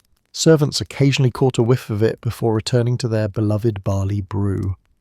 So why not just drink water boiled regularly? Because fires took time, fuel and labour. Boiling enough water for an entire household every day was exhausting and inefficient. The cook might boil water for stews or to clean the occasional pot, but producing gallons of safe drinking water? Not happening. Ale brewing, however, could be done in large batches and stored safely, making it the hydration hero the medieval world didn't deserve, but desperately needed. During sieges, the water crisis worsened. Wells could be poisoned by enemies or worse, run dry. Rain collection became essential. Buckets were placed everywhere, gathering every drop like precious treasure. If water became scarce, rationing began, and ale became even more important. Soldiers defending the walls drank ale to stay hydrated and brave, though occasionally bravery exceeded good decision-making, when liquid courage replaced actual courage. Inside the castle, distributing water required constant labour. Servants fetched buckets from wells or streams, carried them upstairs, and hauled them to kitchens, chambers, and storerooms. Spillage was common, sloshing was expected, back injuries were almost guaranteed, and the closer water got to its destination, the more suspicious it became. Dirt settled at the bottom of buckets. Insects drowned enthusiastically. Every sip came with a bit of texture. Because of all this, residents became experts at identifying safe-ish water. They judged it by smell, by taste, by clarity, and sometimes by how many people had recently vomited. If the household physician recommended avoiding water entirely for a few days, people tended to listen, especially after someone dipped their mug into the bucket and it came out smelling like despair. Even the moat complicated matters. Though technically filled with water, the moat was not, and never would be, a drinking source. It collected sewage from garderobes, runoff from storms, and the occasional unlucky animal. Its primary function was defence, not refreshment. Standing near it could make your eyes water. Drinking from it, that was how you met your ancestors early. Yet despite the hazards, people survived. They learned to avoid suspicious sources, trust ale more than water, and thank the heavens for any well that didn't taste like iron, goat, or something unmentionable. Staying hydrated in a medieval castle wasn't just a daily task. It was a gamble, a test of judgment, and occasionally an impressive act of denial. Water was life, but safe water was a blessing. And anyone who lived long enough to complain about the taste of their ale could consider themselves fortunate. Imagine waking up each morning to a beautifully serene castle courtyard, the gentle songs of birds drifting through the air, the soft rustle of leaves, and then immediately being drowned out by a knight dropping his helmet down a staircase. Welcome to the medieval castle, a place where silence was a myth, peace was the theoretical, and noise was the ever-present, ever-expanding soundtrack of daily existence. To modern ears accustomed to insulation, closed windows, and noise ordinances, a medieval castle would feel like entering an unending festival of clamour. There was no such thing as a quiet hour. Dawn, noon, dusk. They all came with their own soundtracks, each louder than the last. Peaceful mornings? A fantasy. This fortress was alive and it made sure you knew it. Let's begin with the most iconic noise of castle life. Armour. Clanking, clattering, echoing armour. A single guard walking across a stone floor sounded like someone shaking an entire bag of metal cutlery. A group of guards moving together? It was like a thunderstorm made of pots and pans. Every breastplate, gauntlet, helmet, chainmail shirt, and sword hilt contributed to a soundscape that medieval residents simply accepted as background noise. A knight suiting up was not subtle. Between the buckling straps, metal shifting, and chainmail jingling like oversized medieval jewellery, privacy was impossible. Everyone knew exactly when the soldiers were changing shifts, preparing for patrols, or getting into unnecessary arguments about whose armour was shinier. Then there were the dogs. Medieval castles were full of dogs, hunting hounds, guard dogs, lap dogs, and stray dogs that wandered in because the door was open and the food smelled interesting. These dogs barked at everything: guests, birds, horses, shadows, the wind, and occasionally walls for reasons known only to them. Their barking echoed through halls, bounced off staircases, and frequently overlapped with the sound of someone yelling, "Whose dog is this?" Dogs also howled during feasts, trotted loudly across wooden floors, and caused general chaos whenever two of them decided to wrestle in the middle of the courtyard. Children were another essential part of the castle symphony. Medieval children were not raised to use their indoor voices, mostly because there weren't any indoor voices to begin with. Kids ran through courtyards hollering, laughed with the full enthusiasm of people who had no idea what taxes were, chased each other through corridors, and played games that involved shouting rules, breaking rules, and shouting about breaking rules. Their screams of delight, frustration or discovery reached every corner of the castle whether or not anyone wanted to hear them. And then we come to bells. Bells rang for everything. Timekeeping, meals, gatherings, religious services, emergencies, curfews, you name it. If something needed announcing, a bell rang loudly enough to convince everyone within a 3-mile radius to pay attention. The castle bell tower could jolt even the heaviest sleeper awake and send servants scrambling like startled birds. Noise also came from the castle's physical structure. Gates creaked like enormous wooden creatures mourning their ancient lives. Drawbridges groaned dramatically every time they were raised or lowered, chains rattling like metal serpents. Wooden doors thumped shut with such force that tapestries shook on the walls. Even shutters made their presence known, banging loudly in windy weather, as if angrily demanding to be repaired. And then there was the constant hum of people, the movement of an entire micro-city within stone walls. Servants rushed past carrying baskets, trays, linens, buckets, tools, and anything else you can imagine. Every footstep echoed in the corridors. Every whispered conversation travelled suspiciously far. Every dropped broom, lute string, or copper ladle announced itself proudly. Cooks shouted instructions from the kitchen corridors. Blacksmiths pounded iron into shape in the forge. Stable hands brushed horses that neighed, snorted, stamped, and occasionally kicked something important. Masons repaired stonework with rhythmic hammering. Carpenters sawed planks. Vendors arriving at the gate called out loudly, hoping to sell something before the guards grew tired of listening. Even nature joined the orchestra. Crows cawed endlessly from the parapets. Wind whistled through arrow slits. Rain hammered on rooftops, and thunder rolled across open courtyards. On rare quiet nights when the castle slept and even the soldiers whispered out of respect for the darkness, owls hooted from the towers like feathered alarm clocks. And of course, no castle noise universe would be complete without the sounds of arguments. Medieval people argued with passion, lords debating local disputes, ladies arguing over fabric colours, children disagreeing about who cheated at tag, guards shouting instructions at each other with the conviction of people who believe yelling automatically improves accuracy. These discussions echoed throughout the castle chambers, sometimes circling back again moments later in exaggerated retellings. Yet for all the noise, medieval residents adapted. They learned to sleep through clattering armour and barking dogs. They learned to talk over bells, footsteps, and rowdy children. They developed an internal filter, tuning out background noise like seasoned urban dwellers. Silence wasn't expected. It was suspicious. Too quiet meant something was wrong, an intruder, a storm, or worse. Children plotting mischief somewhere unseen.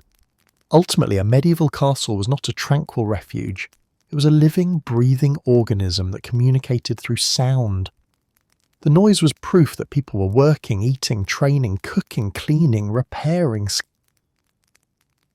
existing. In a world where life was fragile and unpredictable, noise meant the castle was awake, alive, and functioning.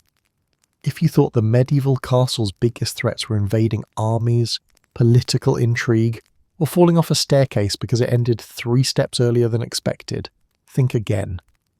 The true rulers of the castle were not the lords, ladies, or even the king's most intimidating knight.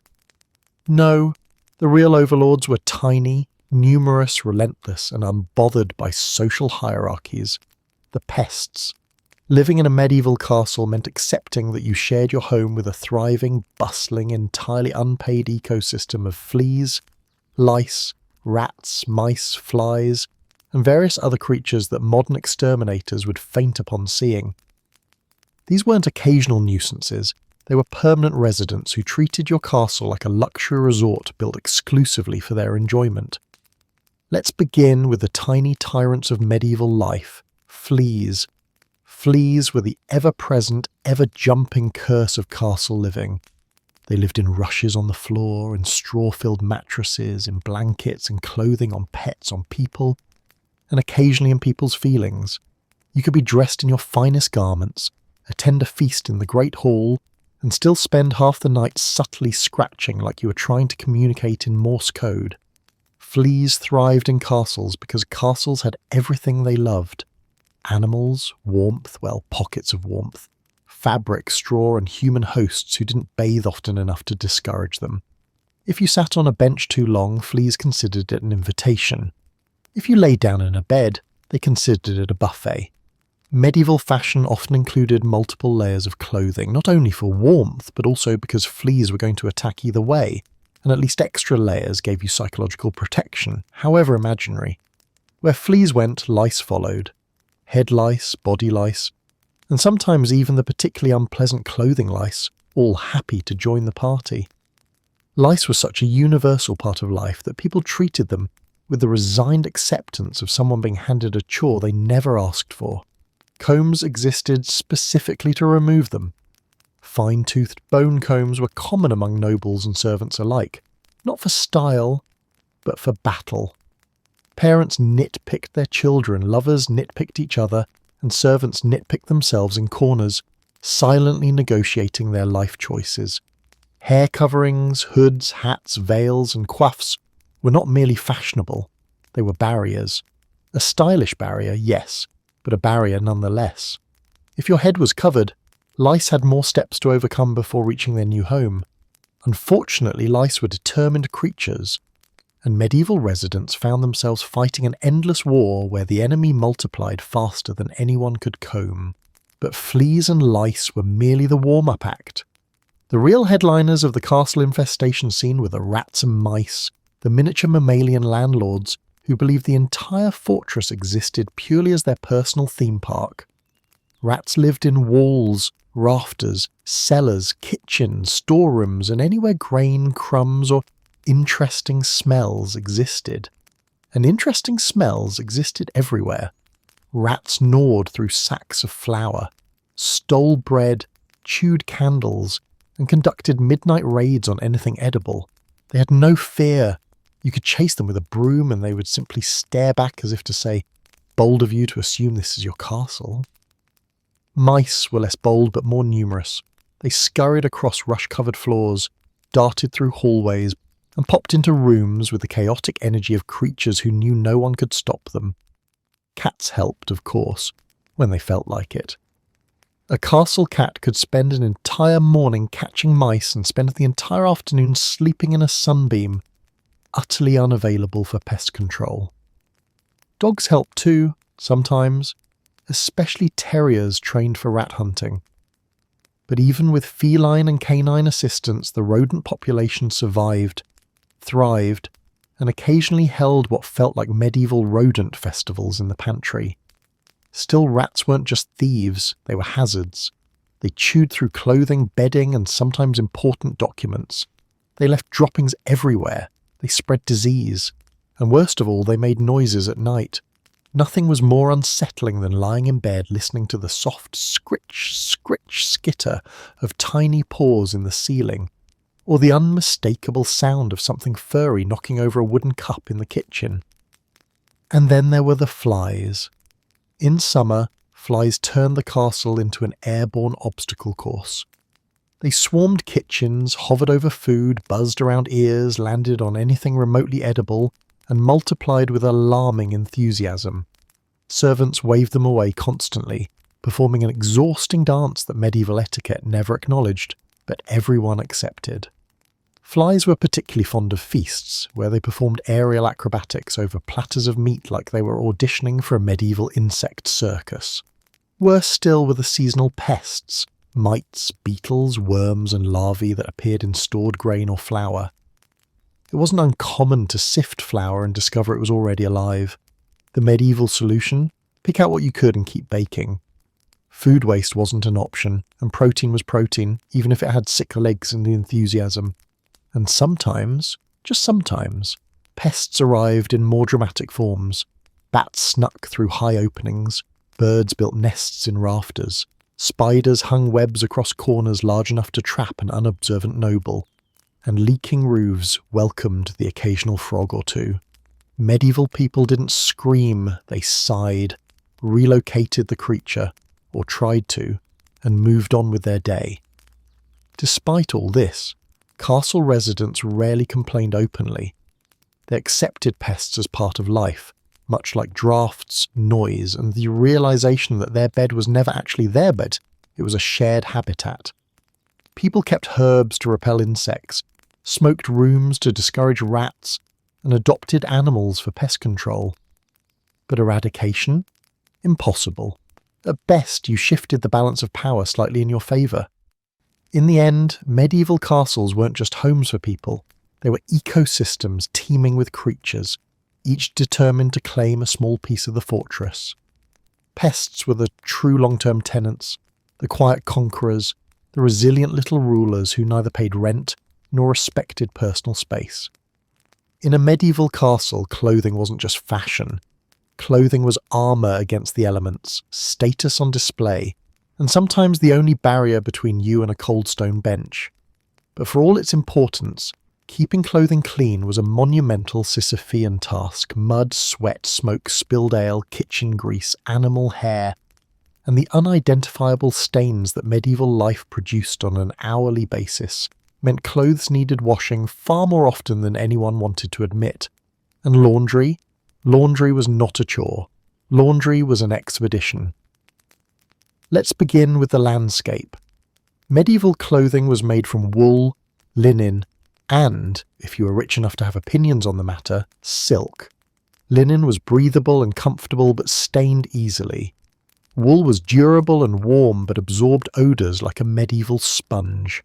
Silk was prized, fragile, and cared for with such reverence that it was cleaned approximately as often as a solar eclipse. Most people wore the same garments day after day, layer after layer, until washing them was no longer optional but a matter of community safety. Laundry day, though day is an optimistic term, began with collecting clothing from every chamber in the castle. Servants gathered garments from nobles, their families, visitors, staff, and anyone else whose tunic looked like it had lost a battle with dinner. The piles grew quickly, transforming castle corridors into fabric mountains that blocked movement and morale. Then everything was hauled to the washing area, a courtyard, a laundry room, or most commonly, down to the river or stream. This is where the comedy ended and the workout began. Washing clothes required physical strength usually reserved for siege engines. Fabrics were soaked in tubs filled with cold water, lye, or a mixture of ash and urine. Yes, urine, because medieval cleaning chemistry was bold and unapologetic. The ammonia in urine broke down oils and sweat, and although no one enjoyed this method, it worked. Mostly. Laundresses scrubbed garments against wooden boards or rocks until their arms ached, and their knuckles developed opinions. Wool had to be handled gently, linen aggressively, and anything fancy cautiously, because one wrong move and you'd ruin fabric worth more than your annual wages. Once everything was washed, rinsed, and wrung out, the drying phase began. Drying clothing in a medieval castle was a process heavily influenced by weather, location, and sheer luck. Clothes were hung on lines strung across courtyards, draped over hedges, spread across the grass, or, if the weather turned tragic, hung inside near hearths or rafters. Indoor drying meant dampness lingered in the air, turning chambers into humid textile jungles.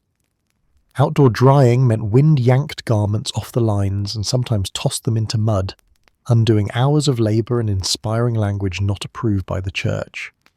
While clothes dried, another battle raged nearby: spot repair and fabric maintenance. Clothes in medieval castles were precious. People didn't own 20 outfits. They owned 2, maybe 3. Nobles had more, but even they reused garments constantly because fabric was expensive. So as laundry dried, servants mended tears, replaced laces and cords, reattached buttons, or their medieval equivalents, patched worn elbows and repaired hems. Nothing was thrown away unless it had disintegrated so thoroughly that it stopped resembling fabric. And then came brushing. Wool garments needed brushing to restore the nap and remove debris. Linen needed smoothing. Cloaks needed beating to remove dust and odour. Rugs and tapestries, also technically textiles, were dragged outside and beaten vigorously with sticks until clouds of dust exploded into the air like medieval fireworks. But laundry wasn't just labour-intensive, it was logistically enormous. A single noble household might have dozens of servants dedicated entirely to washing, drying, mending and preparing clothes. Large castles needed laundry teams that would make a modern hotel staff break into a cold sweat. Laundry took hours, often days, and the drying could take even longer in winter. It was an operation so complex that chiefs of laundry existed, people whose entire job was to coordinate this chaos with military efficiency. Even after washing, garments weren't safe from returning to their natural state of medieval grime. You could wear something for 5 minutes before catching mud from the courtyard, stray ash from a nearby hearth, or fur from one of the many castle dogs. Rain meant mud, sunshine meant sweat, the kitchen meant grease, a feast meant spills, travel meant dust, existing meant grime. Cleanliness was a temporary accomplishment, like catching a snowflake before it melted in your hand, and while noble clothing received careful attention, servants' clothing endured much harder lives. Servants wore rough, practical garments that were washed less frequently and used until they were threadbare. Their clothes absorbed everything: kitchen smoke, stable odours, spilled food, sweat, and the kinds of stains people stopped questioning. But servants patched and repurposed garments again and again, turning old tunics into work smocks and worn-out linens into cleaning cloths. Despite the chaos, the laundry team kept the castle running. Clean clothes weren't just a luxury, they were essential to status, comfort and health. A noble arriving at dinner without clean sleeves risked social embarrassment. A servant showing up in soiled garments risked reprimand. A knight with grimy tunics risked, well, smelling even worse than usual. Laundry wasn't glamorous, it wasn't prestigious, but it was one of the invisible pillars holding castle life together. The work was endless, the mud was inevitable, the drying was unpredictable, and the servants doing it were the unsung heroes standing between the castle and complete olfactory collapse. If a medieval castle was a grand machine, servants were the gears, endlessly turning, tirelessly grinding, and absolutely essential for keeping everything from collapsing into chaos. You could fill a castle with nobles, knights, lords, and ladies, but without servants, the entire place would fall apart faster than a poorly made bread trencher. Servants didn't just help, they powered every hour of every day, the invisible force keeping the castle warm, fed, protected, organised, repaired, cleaned, and only mostly covered in mud. Let's begin with the steward, the managerial powerhouse who ran the domestic side of the castle, with the authority of a modern CEO and the stress of someone whose entire job was please everyone always. The steward oversaw food supplies, inventory, wages, discipline, guests, households' budgets, and the overall functioning of dozens, sometimes hundreds of workers. If anything went wrong, food shortages, broken furniture, spilled beer at the wrong moment, missing candles, the steward was the first to hear about it and the last to sleep because of it. Under the steward's watch was the cooks, the culinary heroes working in the inferno known as the castle kitchen. They coordinated meals for nobles, staff, visiting dignitaries, soldiers, children, and occasionally hungry dogs lobbying for a scrap. Cooks prepared everything from simple breakfast to elaborate feasts, requiring the coordination of dozens of hands. They planned menus, supervised ingredients, managed spices like precious treasure, scolded apprentices, soothed angry nobles with emergency pastries, and somehow kept track of which pot belonged to which meal. They also tasted food regularly, not for flavour but for poison. It was a role that required courage, intuition, and a digestive system made of iron. Among the kitchen staff was the cup-bearer, a deceptively simple title with an extremely high-stakes job, serving drinks to the lord. But this wasn't pouring ale into a cup and calling it a day. The cupbearer was responsible for ensuring beverages weren't poisoned, meaning they tasted drinks first, monitored for suspicious behaviour, and handled cups like they were sacred relics. They were trusted with the lord's life, and because poison was a legitimate concern, cup-bearers often enjoyed unusual influence despite technically being servants. They lived in the strange position of being both respected and expendable. Supporting them was an army of cleaners, men and women who swept rushes, scrubbed floors, beat dust out of tapestries, polished every wooden bench until it shone like the sun, and emptied chamber pots with the solemn dignity of people who deserved a raise centuries before the concept existed. Cleaners moved constantly, unrolling fresh rush mats, removing soiled ones, sweeping soot that drifted down from chimneys, scraping wax from candle stands, wiping spills from great hall benches, and making sure every noble bedchamber looked presentable even if it smelled like the combined effort of smoked dog and last week's stew. But not all servants worked indoors. Outside, the stable hands ruled the domain of mud, hay, manure, and majestic, but sometimes ill-tempered, medieval horses. Stable hands groomed horses, mucked stalls, repaired tack, hauled water, and ensured that the Lord's prized destrier gleamed like a living statue. They were experts in animal behaviour, weather patterns, and emergency horse diplomacy. Please don't kick me, we have guests today. A well-run stable was a mark of prestige, and stable hands ensured the castle always projected wealth and readiness. Meanwhile, laundresses managed the Herculean task of cleaning clothing, linens, and fabrics, hauling water, scrubbing garments by hand, boiling linens, hanging everything to dry, and stitching repairs as needed. Their work was physically demanding, time-consuming, and endlessly repetitive.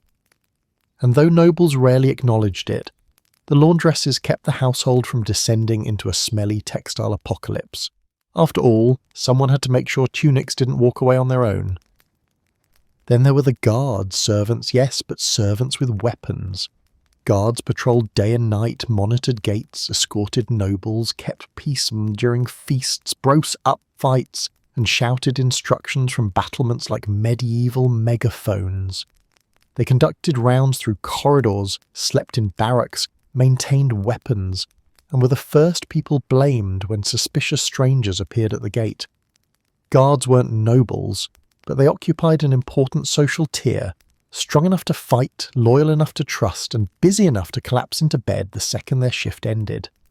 Finally we arrive at the scribes and clerks, the brilliant ink-stained brains behind castle administration. They kept records of taxes, harvests, land disputes, payments, letters, troop movements, legal matters, and everything else that required actual writing. A scribe might spend the morning drafting letters for the lord, the afternoon copying documents, and the evening repairing quills for the next long day of paperwork. Their work preserved the castle's memory, maintained its financial systems, and prevented arguments over who owed what to whom, though people still argued anyway. Yet for all their different roles, servants had one thing in common. They worked constantly. A castle never slept, and neither did its staff. Even at night, someone was tending fires, watching gates, cleaning up after a feast, or making sure the lord's chamber stayed secure. Servants slept in crowded quarters or wherever they could find a space. Privacy was rare, rest was precious, and free time was a rumour. Still, servant life wasn't only toil, it was community. Servants shared stories, meals, frustrations, jokes, and quiet moments in corridors between tasks. They formed friendships, rivalries, alliances, and reputations. They understood the castle better than anyone else, not from maps or titles, but from lived experience, sweat, and repetition. A castle's grandeur didn't come from its stone walls or banners, it came from the invisible labour force holding everything together. Without servants, the fires would go out, the horses would starve, the nobles would go hungry, and the entire castle would grind to a halt. Servants were the backbone, the pulse, the foundation of medieval fortress life. If there is one thing a medieval castle excelled at, aside from creating drafts, fostering fleas, and generating constant noise, it was security. Castles didn't just house guards, they overflowed with them. Every corridor, staircase, courtyard, and parapet belonged, at least partially, to someone in armour whose entire job was to stand watch, look intimidating, and occasionally stop a drunk guest from falling off a battlement. Security didn't operate as a background feature of castle life. It was front and centre, a 24/7 operation that made sure no noble could ever truly experience silence, solitude, or the pleasant illusion that they were alone. Let's start with the most unmissable feature, the guards themselves. Medieval guards did not blend in. They clanked, stomped and jangled everywhere they went, sounding like human toolboxes marching on stone. Their armour wasn't subtle, and neither was their presence. They stood at doors, paced up and down corridors, leaned on pikes in courtyards, and lurked atop battlements, squinting into the distance like hawks with chronic suspicion. Being a guard required endurance, discipline, and the ability to remain alert while staring at the same wall for 6 consecutive hours. Watch rotations prevented guards from falling asleep on duty, or at least that was the intention. Shifts cycled constantly. Dawn watch, midday watch, evening watch, midnight watch, and the dreaded pre-dawn watch, when even the most dedicated soldier questioned their career choices. Castle guardrooms were tucked into corners near gates, armories, or at the base of towers. These rooms were not cosy lounges. They were Spartan chambers filled with benches, shields, weapons racks, and the lingering smell of sweat and boiled leather. Guards came here to warm up near a brazier, grab a bite, argue about who had pulled the worst shift that week, or prepare for their next round. Someone was always napping in full gear, someone was always sharpening a sword aggressively, and someone was always telling a story with suspicious amounts of exaggeration. The gatehouse was the castle's nerve centre. Guards controlled who entered and exited, inspected carts, questioned travellers, and kept watch for threats. The gate's heavy portcullis, a giant spiked metal grid, could be dropped at a moment's notice. Guards were responsible for lifting, lowering and testing it regularly, creating a mechanical racket that echoed across the courtyard and startled visitors who didn't realise the castle's front door weighed as much as a small elephant. Inside the walls, rounds were constant. Guards patrolled corridors, towers, courtyards and staircases with practiced routes they knew by heart. They checked locks, closed shutters, ensured torches stayed lit, and reported anything unusual, which, in a castle full of strange noises, shadows and servants hustling at all hours, meant they were always reporting something. A guard might stop because they heard a creak, only to discover it was a tapestry flapping in a draught, or a cat, or a rat, or a servant carrying laundry at 2 a.m. who nearly startled both parties into cardiac arrest. Night rounds were the most atmospheric. Guards walked by a torchlight, their armour catching orange reflections as they checked dark hallways and silent courtyards. Only the bravest guarded the outer walls in winter, pacing back and forth like human icicles while scanning for movement beyond the gates. They listened to the wind, the distant howl of wolves, and the occasional thump that was probably a falling branch but might also have been a spy, an assassin, or a very confused goat. Security also involved signal systems because shouting across massive stone buildings wasn't always feasible, even in eco-friendly architecture. Bells signalled emergencies, fires, attacks, unknown visitors, or suspicious activity. Horns announced unexpected guests or mustering orders. Flags were raised on towers to communicate to soldiers stationed outside.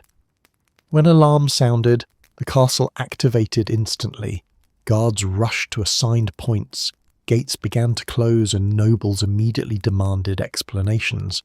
But the strongest indicator of constant security wasn't the alarms, it was the lack of privacy. Noble families lived surrounded by guards whether they wanted them or not. If a lord walked through a hallway, a guard followed.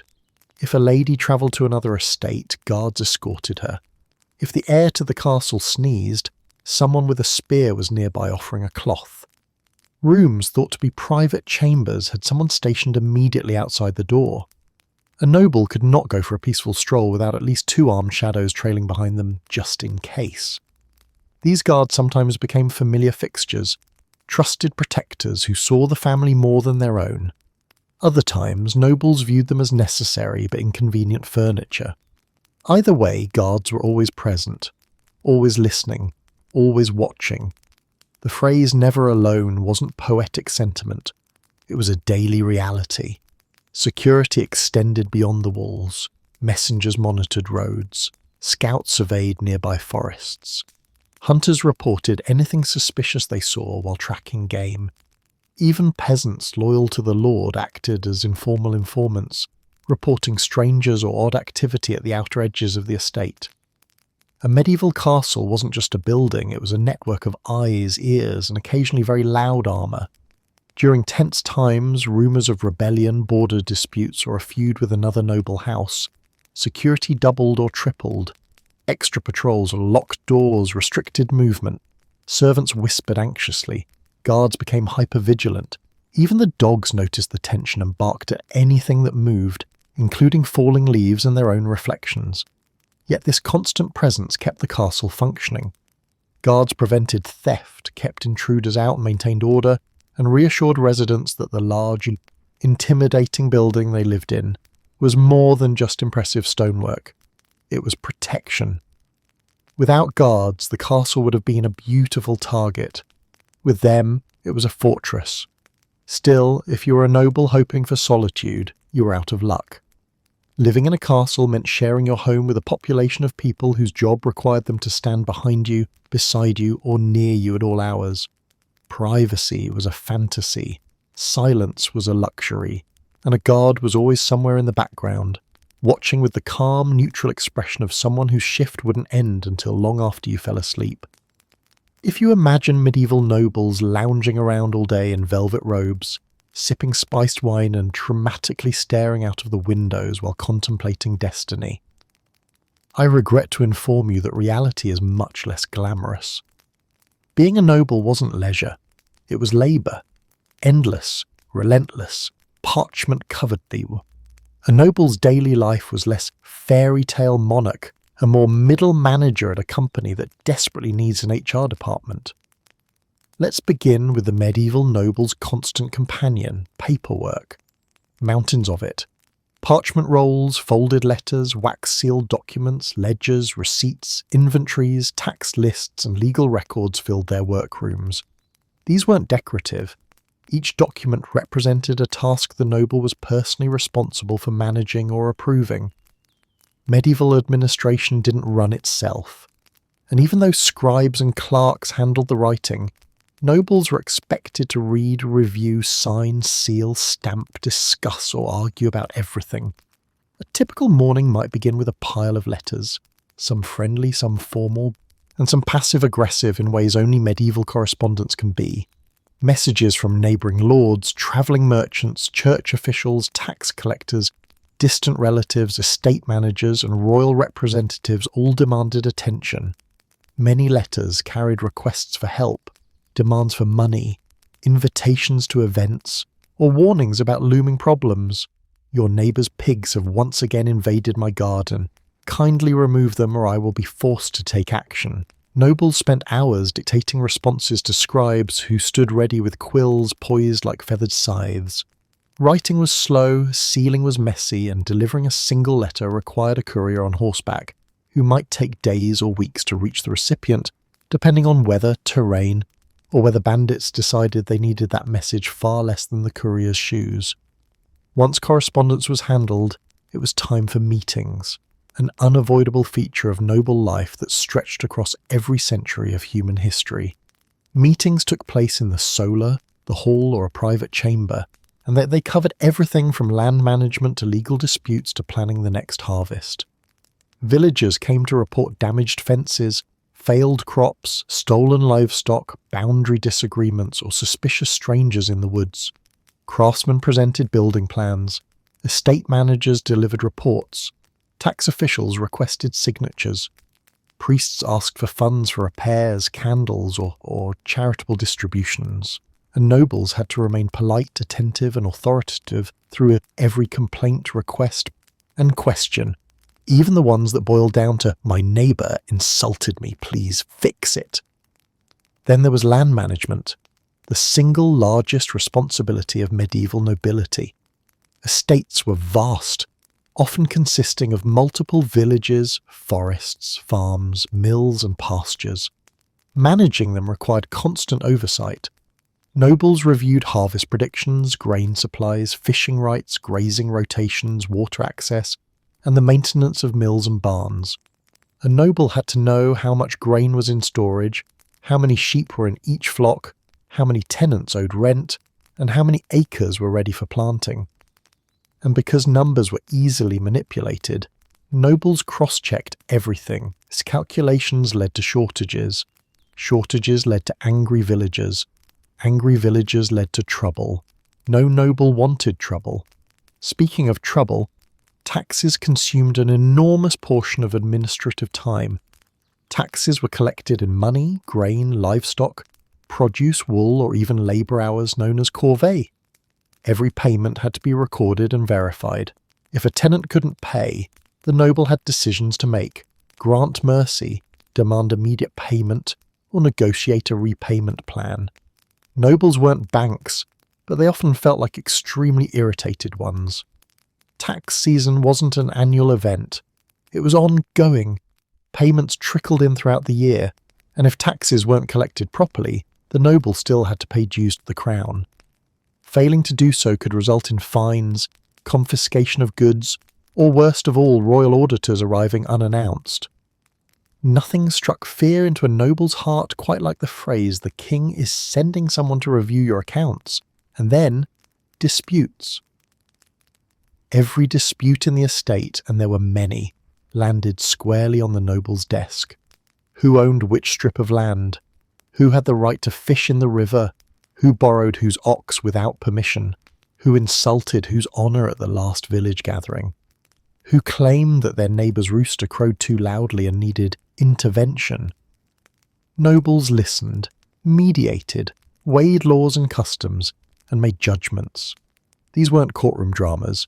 They were long, emotionally tense sessions involving people who lived next door to each other and absolutely refused to get along. But the work didn't stop there. Nobles also oversaw military obligations, which meant maintaining weapons, inspecting troops, coordinating training schedules, approving the purchase of armour, and answering summons for musters. They prepared soldiers for possible conflict, wrote letters to neighbouring lords about security, and checked on the castle's defences. Even in peaceful times, military readiness was a daily task. There were also household responsibilities: approving staff changes, reviewing expenditures, preparing for guests, organising travel plans, and ensuring the castle remained functional. Everything required oversight. Everything required attention. Even feasts were work. Menus needed planning, seating needed arranging, and political messages needed crafting. And just when the noble thought their day was winding down, a scribe would appear with yet another stack of documents needing signatures, seals, or decisions. Noble life wasn't leisurely, it wasn't idle, it wasn't luxurious relaxation, it was a job. A demanding, exhausting, never-ending job full of numbers, complaints, documents, negotiations, and pressure. Modern executives deal with conference calls. Medieval nobles gallant with angry tenants holding pitchforks. But despite the workload, nobles carried out their duties because their estates and their reputations depended on it.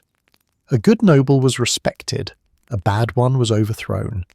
The stakes were higher than any modern performance review. If you ever find yourself time-travelling to a medieval castle, here is some friendly advice: do not get sick. Because while castles were impressive fortresses of stone and power, they were also thriving incubators of illness, injury, and every mysterious ailment known to medieval imagination. And the treatments?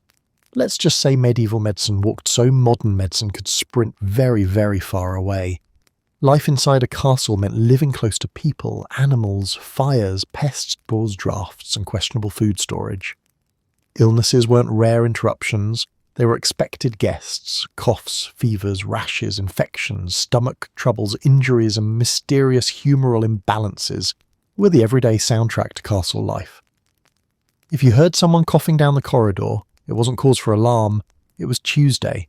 Enter the castle physician, a figure cloaked in a mix of prestige, education, superstition, and sheer improvisation. Physicians were respected because they had studied in universities. read medical texts, and learned from ancient authorities like Hippocrates and Galen. They were feared because their treatments could be alarming. Medieval medical theory revolved around the four humours: blood, phlegm, yellow bile, and black bile, most of which needed to be balanced, or else the patient suffered an affliction that sounded like a combination of astrology and culinary seasoning gone wrong. If someone fell ill, the physician would arrive carrying satchels of tools, vials, herbs, and the quiet confidence of a man who had no antibiotics but plenty of opinions. He might examine the patient's eyes, tongue, and complexion. He might inspect their urine, a surprisingly formal part of medieval diagnosis. He might smell it, swirl it, or hold it up to the light as if judging a fine wine. Whatever insights he gained, he reported with absolute certainty, even if the conclusion was essentially your humours hate you. Bloodletting was the superstar of medieval treatment, performed with leeches, knives, or lancets. Got a fever? Let some blood. Headache? Blood. Sore throat? Blood. Woke up on the wrong side of the bed? Well, let's remove a little blood to fix that attitude. People were bled into bowls with calm ceremony, all while hoping they didn't faint or lose more than their humours asked for. The logic was simple. Too much blood caused imbalance. The reality was equally simple. Too little blood caused it passing out. But the physician wasn't the only healer in the castle. In fact, many residents placed greater trust in herbalists and knowledgeable servants, whose remedies felt safer, gentler, and less likely to result in losing a pint of your favourite bodily fluid. These household healers relied on plants grown in kitchen gardens: mint for stomach troubles, chamomile for calming, sage for throat issues, nettle for joint pain, yarrow for wounds, and lavender for sleep. A castle garden was half pantry and half pharmacy. Herbal remedies came in all forms: teas, poultices, salves, syrups, powders, and occasionally drinks so bitter they made patients forget they were sick out of pure shock. And even though these remedies sound charmingly natural, they were prepared with medieval accuracy, meaning the dosage could range from barely noticeable to accidentally powerful enough to send you into philosophical reflection. Illness spread quickly in castles because space was shared, air was stale, and cleanliness was flexible. A single cold could sweep through the household like a gossip-fueled wildfire. Fevers, headaches, and respiratory infections were common. Gastrointestinal issues were even more common. After all, water quality was questionable, food preservation was optimistic, and hand-washing was not yet considered a moral obligation. Wounds were another constant part of castle life. People cut themselves on kitchen knives, burned themselves on fire logs, sprained ankles climbing stairs, or bruised limbs while performing literally any daily task. Knights returned from training with bruises the size of apples. Servants scraped hands during chores. Children earned injuries by simply existing near medieval furniture. If the injury was minor, it was treated with herbs, bandages, and tough love. If it was serious, the physician arrived and suddenly everyone in the room got nervous. Surgery existed, but it was conducted by barber surgeons, not physicians. These were the brave souls who cut hair, extracted teeth, drained abscesses, set bones, and lanced boils, all with the exact same level of enthusiasm. Tools included scalpels, bone saws, cauterizing irons, and optimism. Anesthesia did not exist unless you count holding someone down while offering them enough wine to make them forget what year it was. Surgeries were painful, messy, and terrifying. Often successful, occasionally disastrous, always memorable. Fevers and infections were particularly feared. Without antibiotics, even a small cut could turn deadly. Castle residents prayed, applied poultices, performed rituals, burned incense, chanted psalms, or kept amulets by their beds. People believed illness could come from bad air, divine displeasure, curses, humoral imbalance, or simply the castle deciding it was time someone needed character development. During outbreaks of serious disease, dysentery, influenza, or worse, panic spread fast. The castle steward organised emergency cleanings, servants distributed herbs, priests prayed non-stop, and nobles locked themselves in private chambers, hoping the illness would get bored and go away.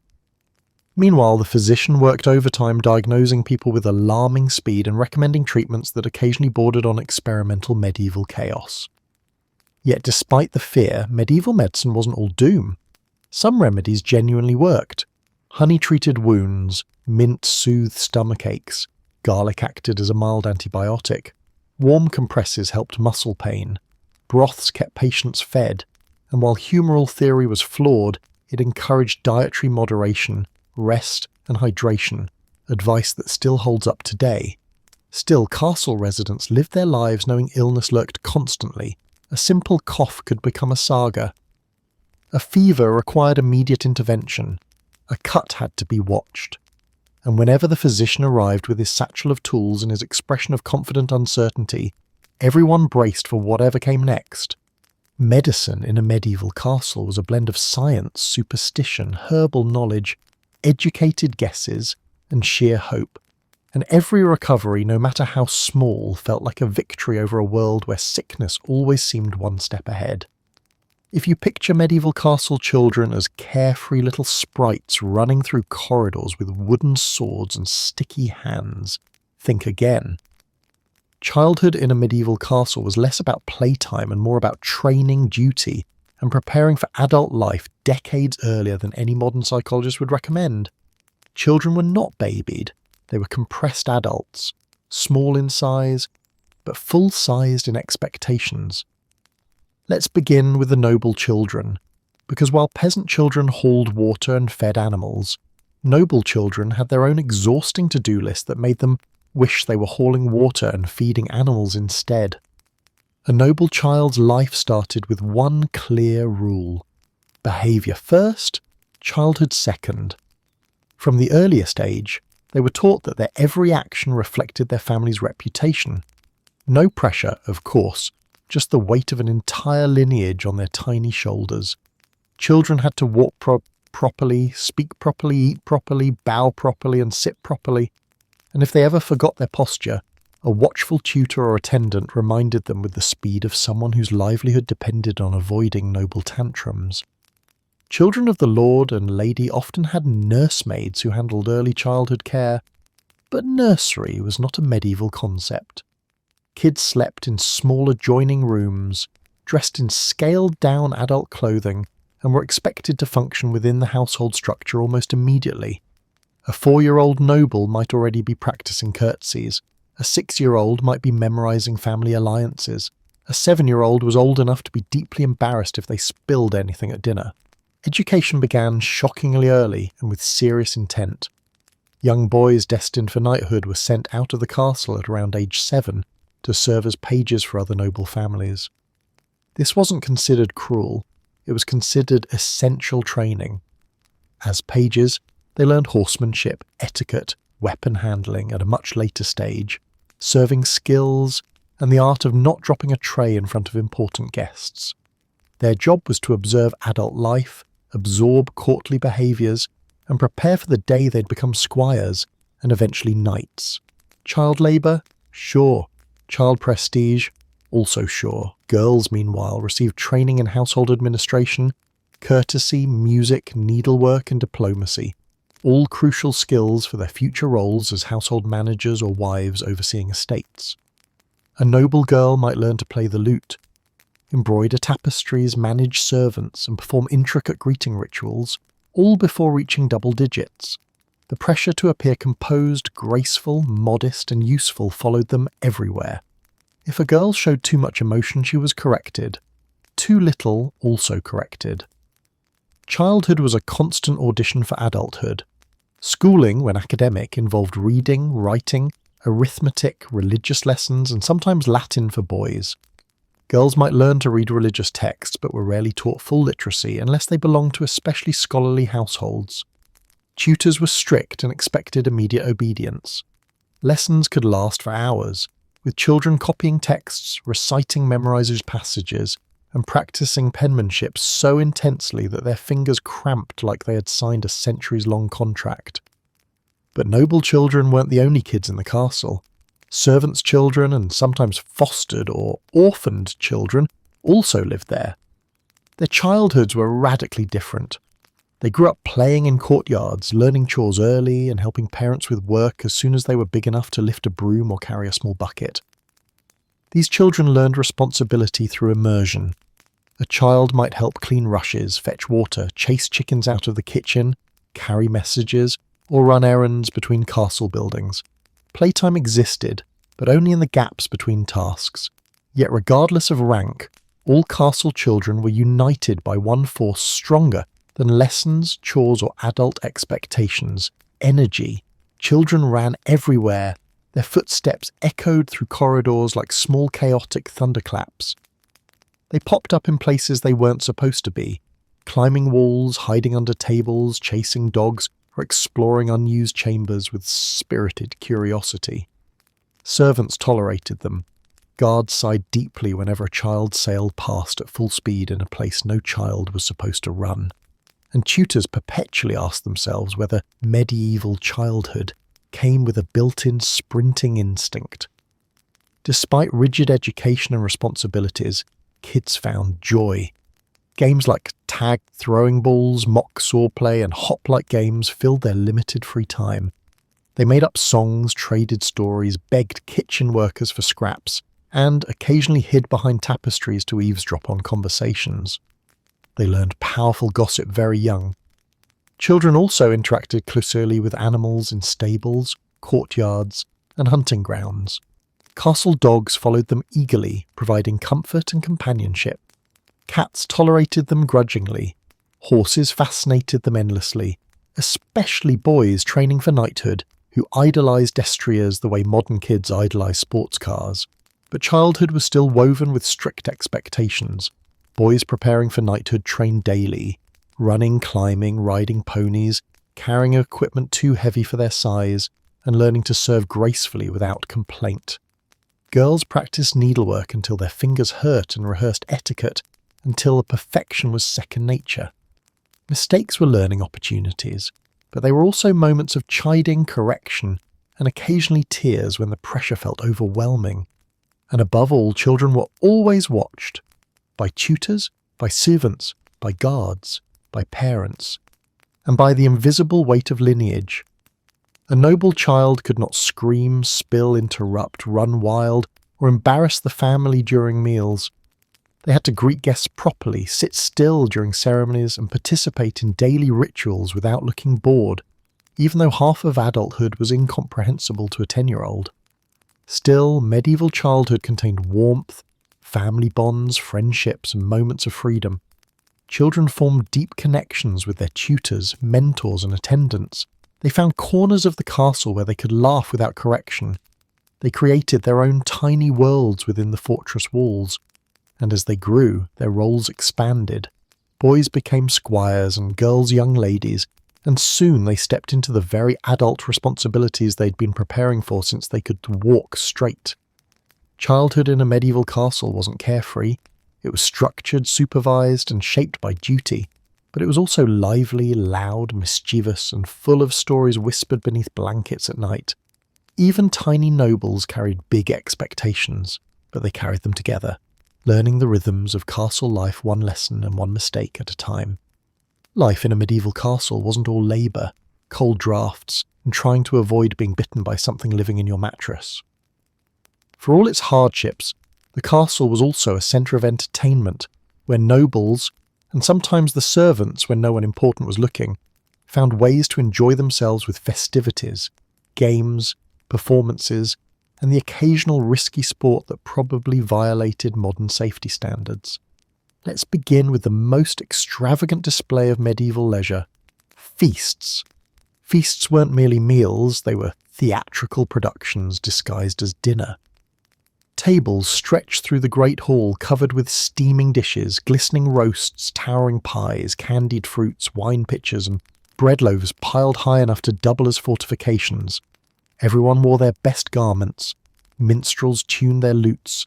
Dogs loitered underfoot, hoping for dropped bones, and the air buzzed with anticipation. Feasts celebrated everything: harvests, victories, birthdays, weddings, treaties, visiting nobles, religious festivals, or, frankly, any excuse the Lord could come up with. Sometimes nobles feasted simply because they could. And who would dare stop them? What made these feasts unforgettable wasn't just the food, but the performers. Minstrels played music that ranged from beautifully poetic to aggressively enthusiastic. Singers filled the hall with ballads and storytelling chants. Acrobats flipped across straw-covered floors, hoping they didn't land on a dagger someone carelessly left lying around. And then there were the jesters, the brave, unpredictable souls who entertained through jokes, riddles, mockery, slapstick, and occasionally tricks involving fire or juggling items better left unjuggled. Some jesters had genuine comedic talent. Others were about 2 jokes away from getting hit with a loaf of bread. Between feasts, castle life offered quieter forms of entertainment. Music filled the halls, solas, and gardens. Nobles played harps, lutes, flutes, rebecks, and occasionally bagpipes, though the servants prayed for mercy whenever someone practiced indoors. Music soothed lifted spirits and helped pass long, cold evenings. Guests often brought their own musicians, turning the castle into a medieval battle of the bands. For more interactive fun, nobles enjoyed board games and tabletop diversions. These included chess, highly strategic, backgammon, nine-men's morris, drafts, dice games, and various gambling pursuits that sometimes got out of hand. Chess in particular was beloved among nobles for its symbolism. Kings, queens, knights, and castles moving across a board felt appropriately metaphorical for people whose daily lives involved strategy and politics. Meanwhile, dice games appealed to those who preferred leaving entertainment to luck, and occasionally losing an embarrassing amount of money because luck was on vacation. When nobles craved fresh air, they indulged in sports and outdoor games. Archery practice was common, both for fun and for maintaining deadly accuracy. No one wanted to embarrass themselves by missing a target in front of their peers. Horse riding was essential entertainment. Nobles galloped through fields, leapt over obstacles, and showed off their equestrian skills like medieval stunt performers. Children raced ponies or practiced riding with supervision, while adults participated in competitions to prove who owned the fastest charger. And then there was hunting, the noble sport of choice. Hunting was not just recreation, it was a display of status, courage, and occasionally poor judgment when someone got too close to an irritated boar.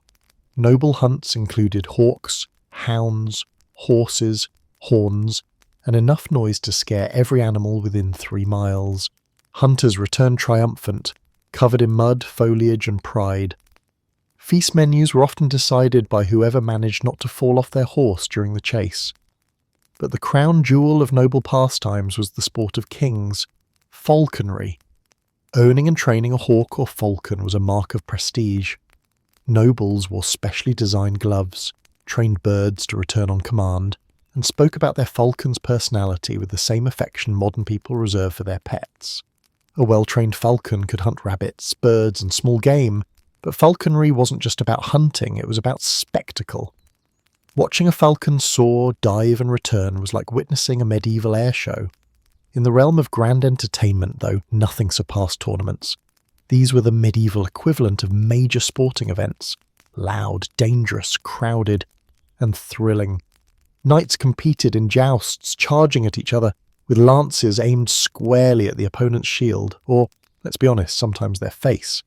The impact was spectacular. Wood splintering in all directions, crowds cheering, musicians blasting triumphant notes, and knights occasionally tumbling to the ground in dramatic fashion. Beyond jousting, tournaments featured melee battles, archery contests, and equestrian displays. Nobles wore their finest garments, ladies handed out favours, and merchants set up stalls selling food, trinkets, and regrettable souvenirs. Smaller-scale entertainment also played a big role in castle life.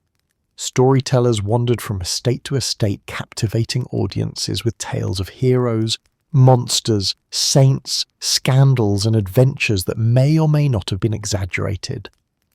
Castle residents gathered around hearths at night, listening with wide eyes as stories unfolded, stories that stretched into legend with each retelling. Storytelling was medieval Netflix, complete with cliffhangers, dramatic pauses, and the occasional wild plot twist involving dragons. Even servants had moments of leisure. They played simple games with dice or pebbles, sang songs while working, and shared jokes that would never be repeated in noble company for good reason. Children played tag in courtyards, practiced mock battles, bounced balls made of leather scraps, or attempted crude juggling acts that alarmed passing adults. Despite the harshness of daily life, entertainment in a medieval castle brought joy, bonding, and moments of levity. It offered escape from work, stress, and the ever-present draught creeping under the doors. Whether through feasting, music, games, storytelling, or raw athleticism, castle residents carved out bright moments within their stone walls. If you think medieval castles were all stone walls, clanking armour, and brooding nobles staring dramatically into the distance, you're missing one of the most charming, chaotic, and occasionally absurd parts of castle life: the animals. A medieval castle was practically a zoo, part working farm, part hunting lodge, part diplomatic circus filled with creatures that ranged from beloved lap dogs to horses worth more than small villages, and occasionally a bear someone thought was an appropriate gift. Let's start with the stars of the medieval pet world. Dogs. There were dogs for every personality, purpose, and social rank. Hunting dogs were prized like gold, trained with discipline and fed better than some humans. Greyhounds sped across fields chasing deer, while mastiffs guarded the gates with the unwavering seriousness of dogs who understood their job description intimately. Spaniels flushed game from bushes. Hounds tracked scent trails through forests. In the great halls, small lapdogs nestled in noble women's arms, serving as living hand warmers and furry status symbols. Dogs roamed freely throughout the castle, weaving between servants' legs, greeting guards on patrol, nosing into kitchens to the cook's irritation, and occasionally stealing bread with the expertise of animal masterminds. Puppies were especially beloved. They received cuddles from nobles and servants alike, though everyone regretted it when they inevitably chewed on something expensive or relieved themselves in front of a visiting dignitary. Then there were horses, the medieval status vehicles.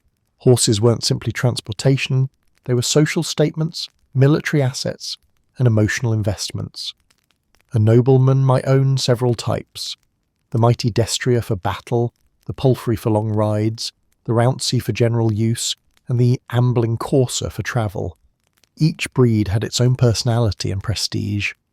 Horses lived in high-quality stables tended by stable hands who brushed them, trained them, fed them, and occasionally soothed them through tantrums. A destrier having a bad day was everyone's problem. Knights treated their horses with deep respect, sometimes more respect than they offered other humans. A knight without a good horse was considered unfinished, incomplete, and significantly less impressive during parades. Grooming rituals bordered on romantic devotion, brushing manes until glossy, polishing tack until it gleamed, and whispering encouragement as if reciting medieval affirmations. Horses understood their worth. They walked with the swagger of creatures who knew half the castle existed purely to serve them. Now let's talk hawks and falcons, the aristocratic superstars of medieval air power. Falconry wasn't just a sport, it was a lifestyle, an elite tradition passed down through noble families. Falcons perched on gloved arms with regal dignity, their sharp eyes watching everything. Nobles trained them patiently, teaching them to soar, dive, seize prey, and return on command. A well-trained falcon was a status symbol so powerful it appeared in tapestries, poetry, and portraits.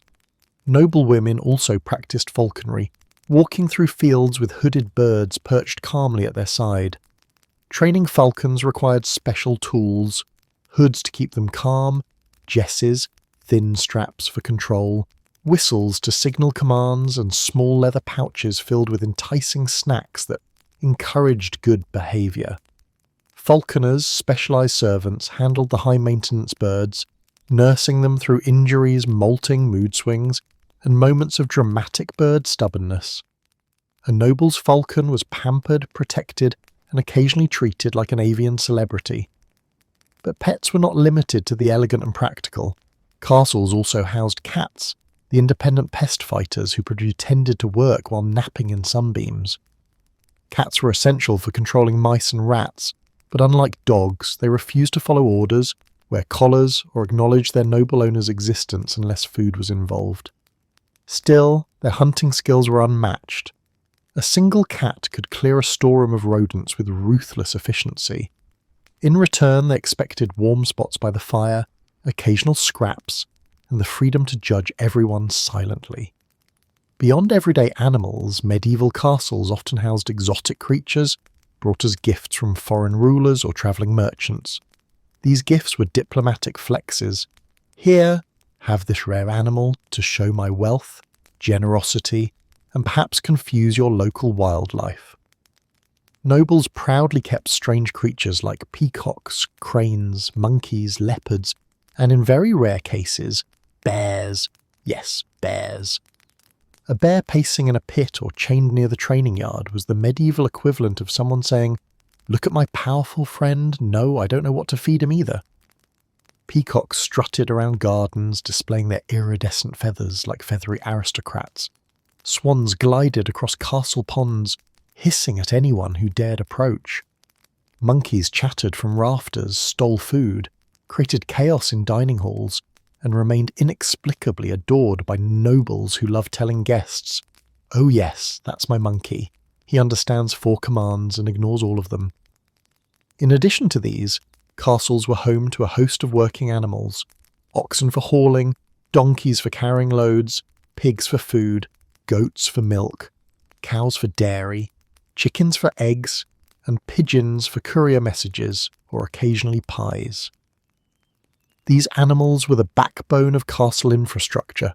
They provided food, labour, and badly needed noise, because clearly the castle wasn't loud enough already. Children grew attached to these creatures, forming bonds with ponies, barn cats, hunting pups, or even a particularly tolerant goose. Servants tended animals daily, developing relationships with them that nobles noticed only when an animal fell sick or misbehaved. A stable hand could calm a panicked horse better than any lord. A kitchen worker knew which chickens laid the best eggs. A falconer could sense when a bird would refuse to hunt long before the noble holding it realised the falcon was in a mood.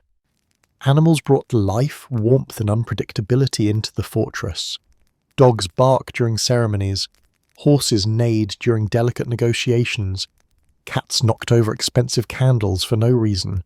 Falcons occasionally refused to return. Bears, when present, terrified absolutely everyone except the few people who pretended not to be terrified. But above all, animals made the castle feel alive in a way stone walls alone could not. They provided companionship, entertainment, labour, status, and stories that turned into legends. For all its magnificent halls, noisy kitchens, mischievous pets, and bustling servants, a medieval castle had one ultimate purpose: defence, and nothing tested that purpose more brutally than a siege. The moment when the surrounding world transformed from mildly irritating to actively murderous. Siege life was not romantic. It wasn't heroic. It wasn't even particularly sanitary. A siege was a long, terrifying, stomach-churning exercise in survival, where fear, hunger, boredom, and pure panic all lived under the same roof and took turns ruining everyone's week. Let's begin with the moment everyone dreaded: the warning. A scout rode in breathless, shouting that enemy forces were approaching. Bells rang, horns blared, and castle residents dropped whatever they were doing: cooking, cleaning, napping, flirting, arguing, or complaining about the weather, and sprinted to prepare. Drawbridges jerked upward. Gates slammed shut. Portcullises clanged into place. Children were rushed indoors. Guards scrambled to defensive positions with the urgency of people suddenly realising the world had become very dangerous. Once the enemy army set up camp outside the walls, the castle entered a new reality: lockdown. No one left, no one entered. The castle became a sealed world where resources mattered more than rank. Morale became a fragile commodity, and every sound beyond the walls could mean disaster. The first crisis to hit was emotional: fear. Even experienced soldiers felt it. There was no escaping the knowledge that hundreds, sometimes thousands of people outside were dedicated to breaking into your home and making your day significantly worse. The stress sat in the chest like a stone. Children sensed it. Adults masked it, and priests whispered prayers with newfound enthusiasm. Then came the rationing. Food supplies that normally supported the household comfortably suddenly had to last days, weeks, or months. Flour was counted carefully. Salted meat was rationed with military precision. "We'll eat it tomorrow" became, "We'll eat a quarter of it next week." Feasts were replaced with stews watered down enough to become philosophical commentary. Servants watched storage rooms like hawks. Theft was rare but feared. No one wanted to be the person blamed for eating the castle's last wheel of cheese. Water became a daily headache. Wells were guarded, cisterns monitored, and everyone prayed the enemy hadn't poisoned the supply. Wine and ale were used more frequently for drinking, not because the castle was trying to party its way through the apocalypse, but because they were safer and less likely to turn into a microbiological threat. Hydration became strategy. Meanwhile, life on the battlements was relentless. Guards and soldiers rotated in shifts, watching enemy activity, firing arrows, launching stones, shouting warnings, and listening for suspicious noises. The walls that once echoed with idle gossip now vibrated with tension. Archers scanned for sappers, the workers digging tunnels under the walls to collapse them. Every strange vibration underfoot set off alarm bells. Soldiers poured water down cracks, checked the foundations, and sometimes counter-dug tunnels in a bizarre medieval underground chess match. Defensive mechanisms turned the castle into a grim toolbox. Boiling water and heated sand were prepared to pour onto attackers. Stones were stockpiled to throw from parapets, crossbows were tightened, cauldrons simmered ominously. And although Hollywood loves the idea of boiling oil, in reality it was far too expensive. Most castles preferred a good old-fashioned rain of rocks.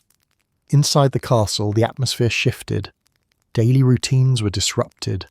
Great halls became sleeping quarters for soldiers, courtyards filled with equipment, water barrels, and wounded fighters. Nobles who normally presided over administrative tasks now stood at windows watching for enemy movement. Women organised medical supplies, comforted children, or prepared bandages. Servants sprinted everywhere, carrying water, messages, arrows, and whatever else was suddenly needed. Fear brought problems that stone walls couldn't stop, psychological strain. Days blurred together. Nights felt endless. Every distant horn or drumbeat raised the hair on people's necks. Hunger gnawed at morale. Arguments flared easily. Tense people in tight quarters have never historically been a winning combination. Rumours spread through the hallways faster than disease. Enemies tunneling under the walls, traitors inside the castle, dwindling supplies, delayed reinforcements. Half the rumours were false. Unfortunately, the other half sometimes weren't. Children felt the pressure intensely.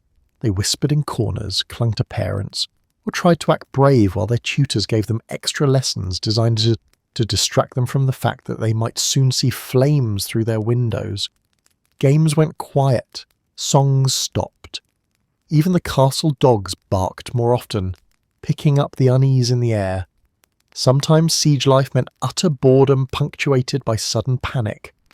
Days might pass with no attacks, just staring out at enemy campfires, watching smoke rise from cooking pots, listening to faint shouting from across the field and waiting for something to happen. Then suddenly, arrows would whistle overhead, or ladders would slam against the walls, or a trebuchet would launch a stone the size of a small boulder straight into the courtyard, transforming the calm into chaos. Trebuchets also launched far worse things. Dead animals, diseased carcasses, even the occasional human corpse, all meant to spread fear and illness inside the walls. The smell was indescribable. Spirits dipped. Illness rose. And the castle physician, already overworked, suddenly had far more patience than remedies. Despite everything, castle residents clung to hope. They prayed, reinforced walls, encouraged each other, rationed supplies, and waited desperately for reinforcements. When allies finally appeared in the distance, raising banners recognizable to everyone on the walls, the relief was overwhelming. People cried openly, soldiers cheered, Nobles thanked every saint they could name. Children laughed for the first time in days. When the siege ended, the castle exhaled. Gates opened slowly. Survivors surveyed the damage, cracked walls, ruined gardens, empty storerooms, and people stretched thin by fear. Recovery took weeks or months, but the castle lived on, scored by battle, hardened by experience, and deeply, profoundly grateful for the return of ordinary chaos. In a medieval castle, religion wasn't a weekly pastime or something politely acknowledged before dinner. It was the backbone of daily life, the cultural heartbeat thudding beneath every hallway, chamber, courtyard, and conversation. If a castle had a soul, religion was its voice. Faith shaped routines, justified decisions, soothed fears, explained disasters, and provided structure in a world full of uncertainty, drafts, and illnesses no one could pronounce. Every castle, no matter how large or modest, had a chapel. It could be a small vaulted chamber tucked behind the great hall, or a full echoing structure with stained glass and carved stone, depending on the wealth and piety of the lord. The chapel was the castle's spiritual centre, a place where incense drifted slowly through the air, candles flickered against cool stone walls, and the chaplain's voice rose in steady rhythmic chants. The day often began with morning prayers. Lords, ladies, and sometimes older children gathered in the chapel or in a private solar to listen to the chaplain recite psalms or read from scripture. Servants couldn't always attend, but many paused work briefly to whisper their own quick prayers, protection from harm, help with chores, mercy for their aching backs, or maybe a plea that the cook wouldn't be in a terrible mood that day. The chaplain played a crucial role in castle life. Part priest, part advisor, part chronicler, and part moral compass, he guided the household's spiritual health. He performed daily services, blessed food and newborn children, officiated weddings, conducted funerals, heard confessions, and kept the castle's records of significant events. And when the castle faced trouble, sickness, political conflict, famine, or siege, the chaplain became the person everyone sought for comfort or explanation. But religious life wasn't only about solemn rituals, it dictated the entire calendar. The medieval year was filled with saints' days, feast days, fasting days, holy seasons, and festivals that brought rhythm to castle existence. Sundays were non-negotiable, work slowed, servants dressed in their best garments, and everyone who could spare the time gathered for Mass. If the castle had a small village nearby, the lord and household sometimes walked to the village church instead, displaying both piety and noble presence. Sunday sermons instructed, warned, encouraged, and occasionally scolded the congregation, and though people nodded with reverence, the chaplain's words often sparked lively discussion afterward. Did he really mean we have to fast again? Then there were the major holy seasons. Advent, marked by a quiet devotion as winter approached. Christmas, a mix of religious solemnity and joyful celebration. Feasts, songs, and the rare chance for everyone to relax. Lent, a season of fasting, restraint, and sombre reflection that tested the culinary creativity of the entire kitchen staff. Easter, one of the most important celebrations, complete with services, feasting, and symbolic rituals that lifted spirits after the long winter. Faith organised time itself. People didn't talk about March 12th, they talked about the week after St. Cuthbert's Day, or 3 days before the Feast of the Assumption. Daily tasks were influenced by religion too. Important decisions, marriages, alliances, travel, were timed to avoid unlucky dates or to align with favourable feast days. A noble didn't just ask, is this a good day to begin a journey? They asked, is this a good day in the eyes of heaven? If the chaplain said no, plans changed. But religion wasn't just ritual, it was protection. Castles stored relics, tiny fragments of bone, cloth touched by saints or vials of blessed oil. These relics were believed to guard the household against disease, lightning, famine, and misfortune. Amulets, crosses, carved charms and saints' tokens hung above beds or were worn under clothing. People prayed while lighting candles, crossing themselves in doorways or pausing beneath archways rumoured to be sacred. In the evening, after the day's work was done, many families recited compline, night prayers asking for safety until morning. For castle residents who lived with drafts, illness, creaking gates and suspicious nighttime noises, these rituals were deeply comforting. Even punishment and law were shaped by religious belief. Oaths sworn before God carried weight. Crimes committed on holy days were considered more severe.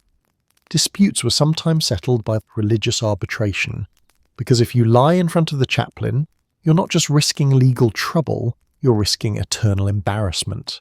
And when tragedy struck, illness, injury, famine, or death, religion became the household's anchor. Funerals took place in the chapel or courtyard with solemn chanting and gentle words offering hope. Widows, widowers, and children leaned on faith for strength. Even septics found comfort in candlelight flickering against stone walls, reminding them they were not alone, even in grief. Faith also played a large role in celebrations. Weddings were joyful, music-filled ceremonies blessed by the chaplain. Baptisms were welcomed with pride and relief. Coming-of-age ceremonies involved prayers for guidance. Even the end of harvest was marked with thanks, feasts and blessings over grain stored in the castle cellars. And then there were the rituals against bad luck. Because medieval people were nothing if not spiritually thorough. They avoided certain days for travel, interpreted strange dreams as warnings, sprinkled holy water in new rooms, and asked the chaplain to bless everything from horses to new construction projects. If the sky looked odd or a raven perched on the wrong parapet, someone would inevitably suggest extra prayers just to be safe. Religion wasn't separate from castle life. It shaped castle life. It was the invisible thread that wove together work, celebrations, fears, hopes, seasons, and relationships. It guided decisions, soothed nerves, structured time, and gave meaning to an unpredictable world. Even in a fortress designed for war, faith provided peace, however brief or fragile. Ask anyone today to imagine living in a medieval castle, and you'll get images straight from storybooks, sweeping staircases, glittering halls, heroic knights, elegant feasts, and a general atmosphere of majestic serenity. But the people who wrote those fairy tales clearly never had to live in one. Because the good news, you live in a castle. The bad news, it's basically a stone refrigerator with chores. The fantasy is beautiful, towering battlements against golden sunsets, regal chambers draped in fine tapestries, roaring fires, and noble residents drifting gracefully through their day. Reality was, well, reality included drafts cold enough to spiritually reset you, suspicious smells, constant noise, and a huge variety of responsibilities that made castle life feel less like royalty and more like managing a small, chaotic city with structural anxiety. One of the biggest myths is that castle life was luxurious. Were there luxuries? Absolutely. Soft furs, expensive fabrics, elaborate feasts, fine goblets, and ornate furniture existed, but only for the uppermost slice of society. And even then, these luxuries were experienced inside a building where windows barely kept out the wind. Smoke drifted freely through corridors, and the temperature hovered somewhere between winter forest and haunted wine cellar. Comfort was relative.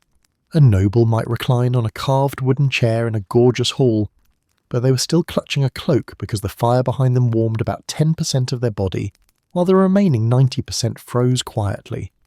Servants didn't even pretend they were comfortable.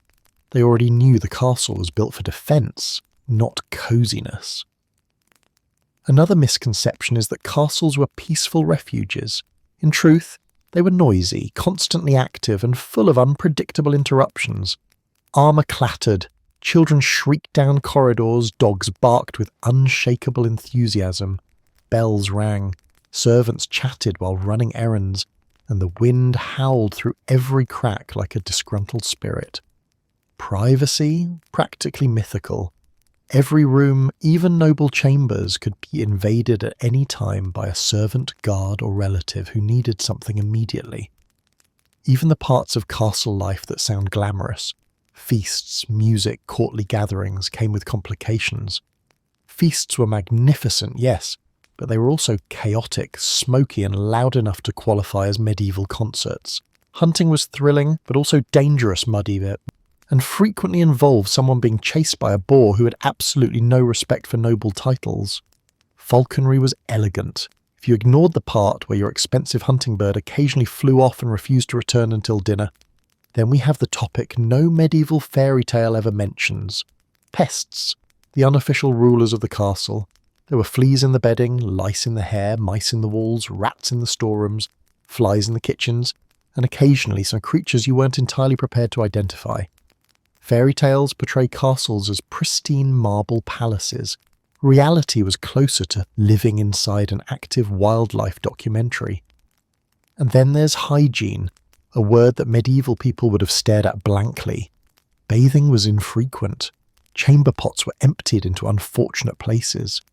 Water quality was questionable at the best of times and hazardous at the worst. Even the garderobe, the best attempt at a toilet, featured icy drafts, startling upward breezes, and drops that were physically and emotionally intimidating. Your fairy tale princess was not serenely adjusting her gown by a crystal fountain. She was probably climbing into a wooden-seated hole in the wall and praying nothing climbed back out. One of the biggest shocks to any modern observer is how much work castle life required, especially for nobles who supposedly lived in ease. Running a castle was like being the CEO of a company that never stopped operating, had unlimited customers, no days off, and constant emergencies. A lord or lady spent their days managing land, hearing disputes, reviewing accounts, making alliances, issuing orders, meeting officials, and handling letters. It wasn't lounging on a velvet chaise, it was administration with better costumes. The castle's lower floors were even more intense. Servants cooked by enormous fires, cleaned soot-covered rooms, hauled water, beat dust from tapestries, scrubbed laundry in cold rivers, tended animals, repaired furniture, stitched clothing, and managed more tasks in one morning than a modern office handles in a week. A castle was a living organism that required constant maintenance, and its workforce was the engine that kept it from collapsing, or smelling worse than it already did. Then came sieges, the medieval version of maximum stress. While the fairy tale focuses on dramatic battles and heroic rescues, real sieges were long, terrifying tests of endurance. Walls shook with bombardments, food ran short, fear spread quickly, and days stretched into weeks of waiting, watching and rationing. Nothing tested a castle more brutally than being completely cut off from the outside world, while enemies tried everything, from tunneling to disease warfare, to break your defences. Yet for all its challenges, castle life held an undeniable appeal for those who lived it. The security of high walls, the community of dozens or hundreds of people, the pride of noble lineage, the comfort of rituals, the excitement of festivals, the pageantry of ceremonies.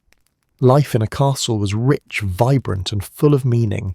It demanded toughness. It encouraged resilience. It created stories people carried for generations.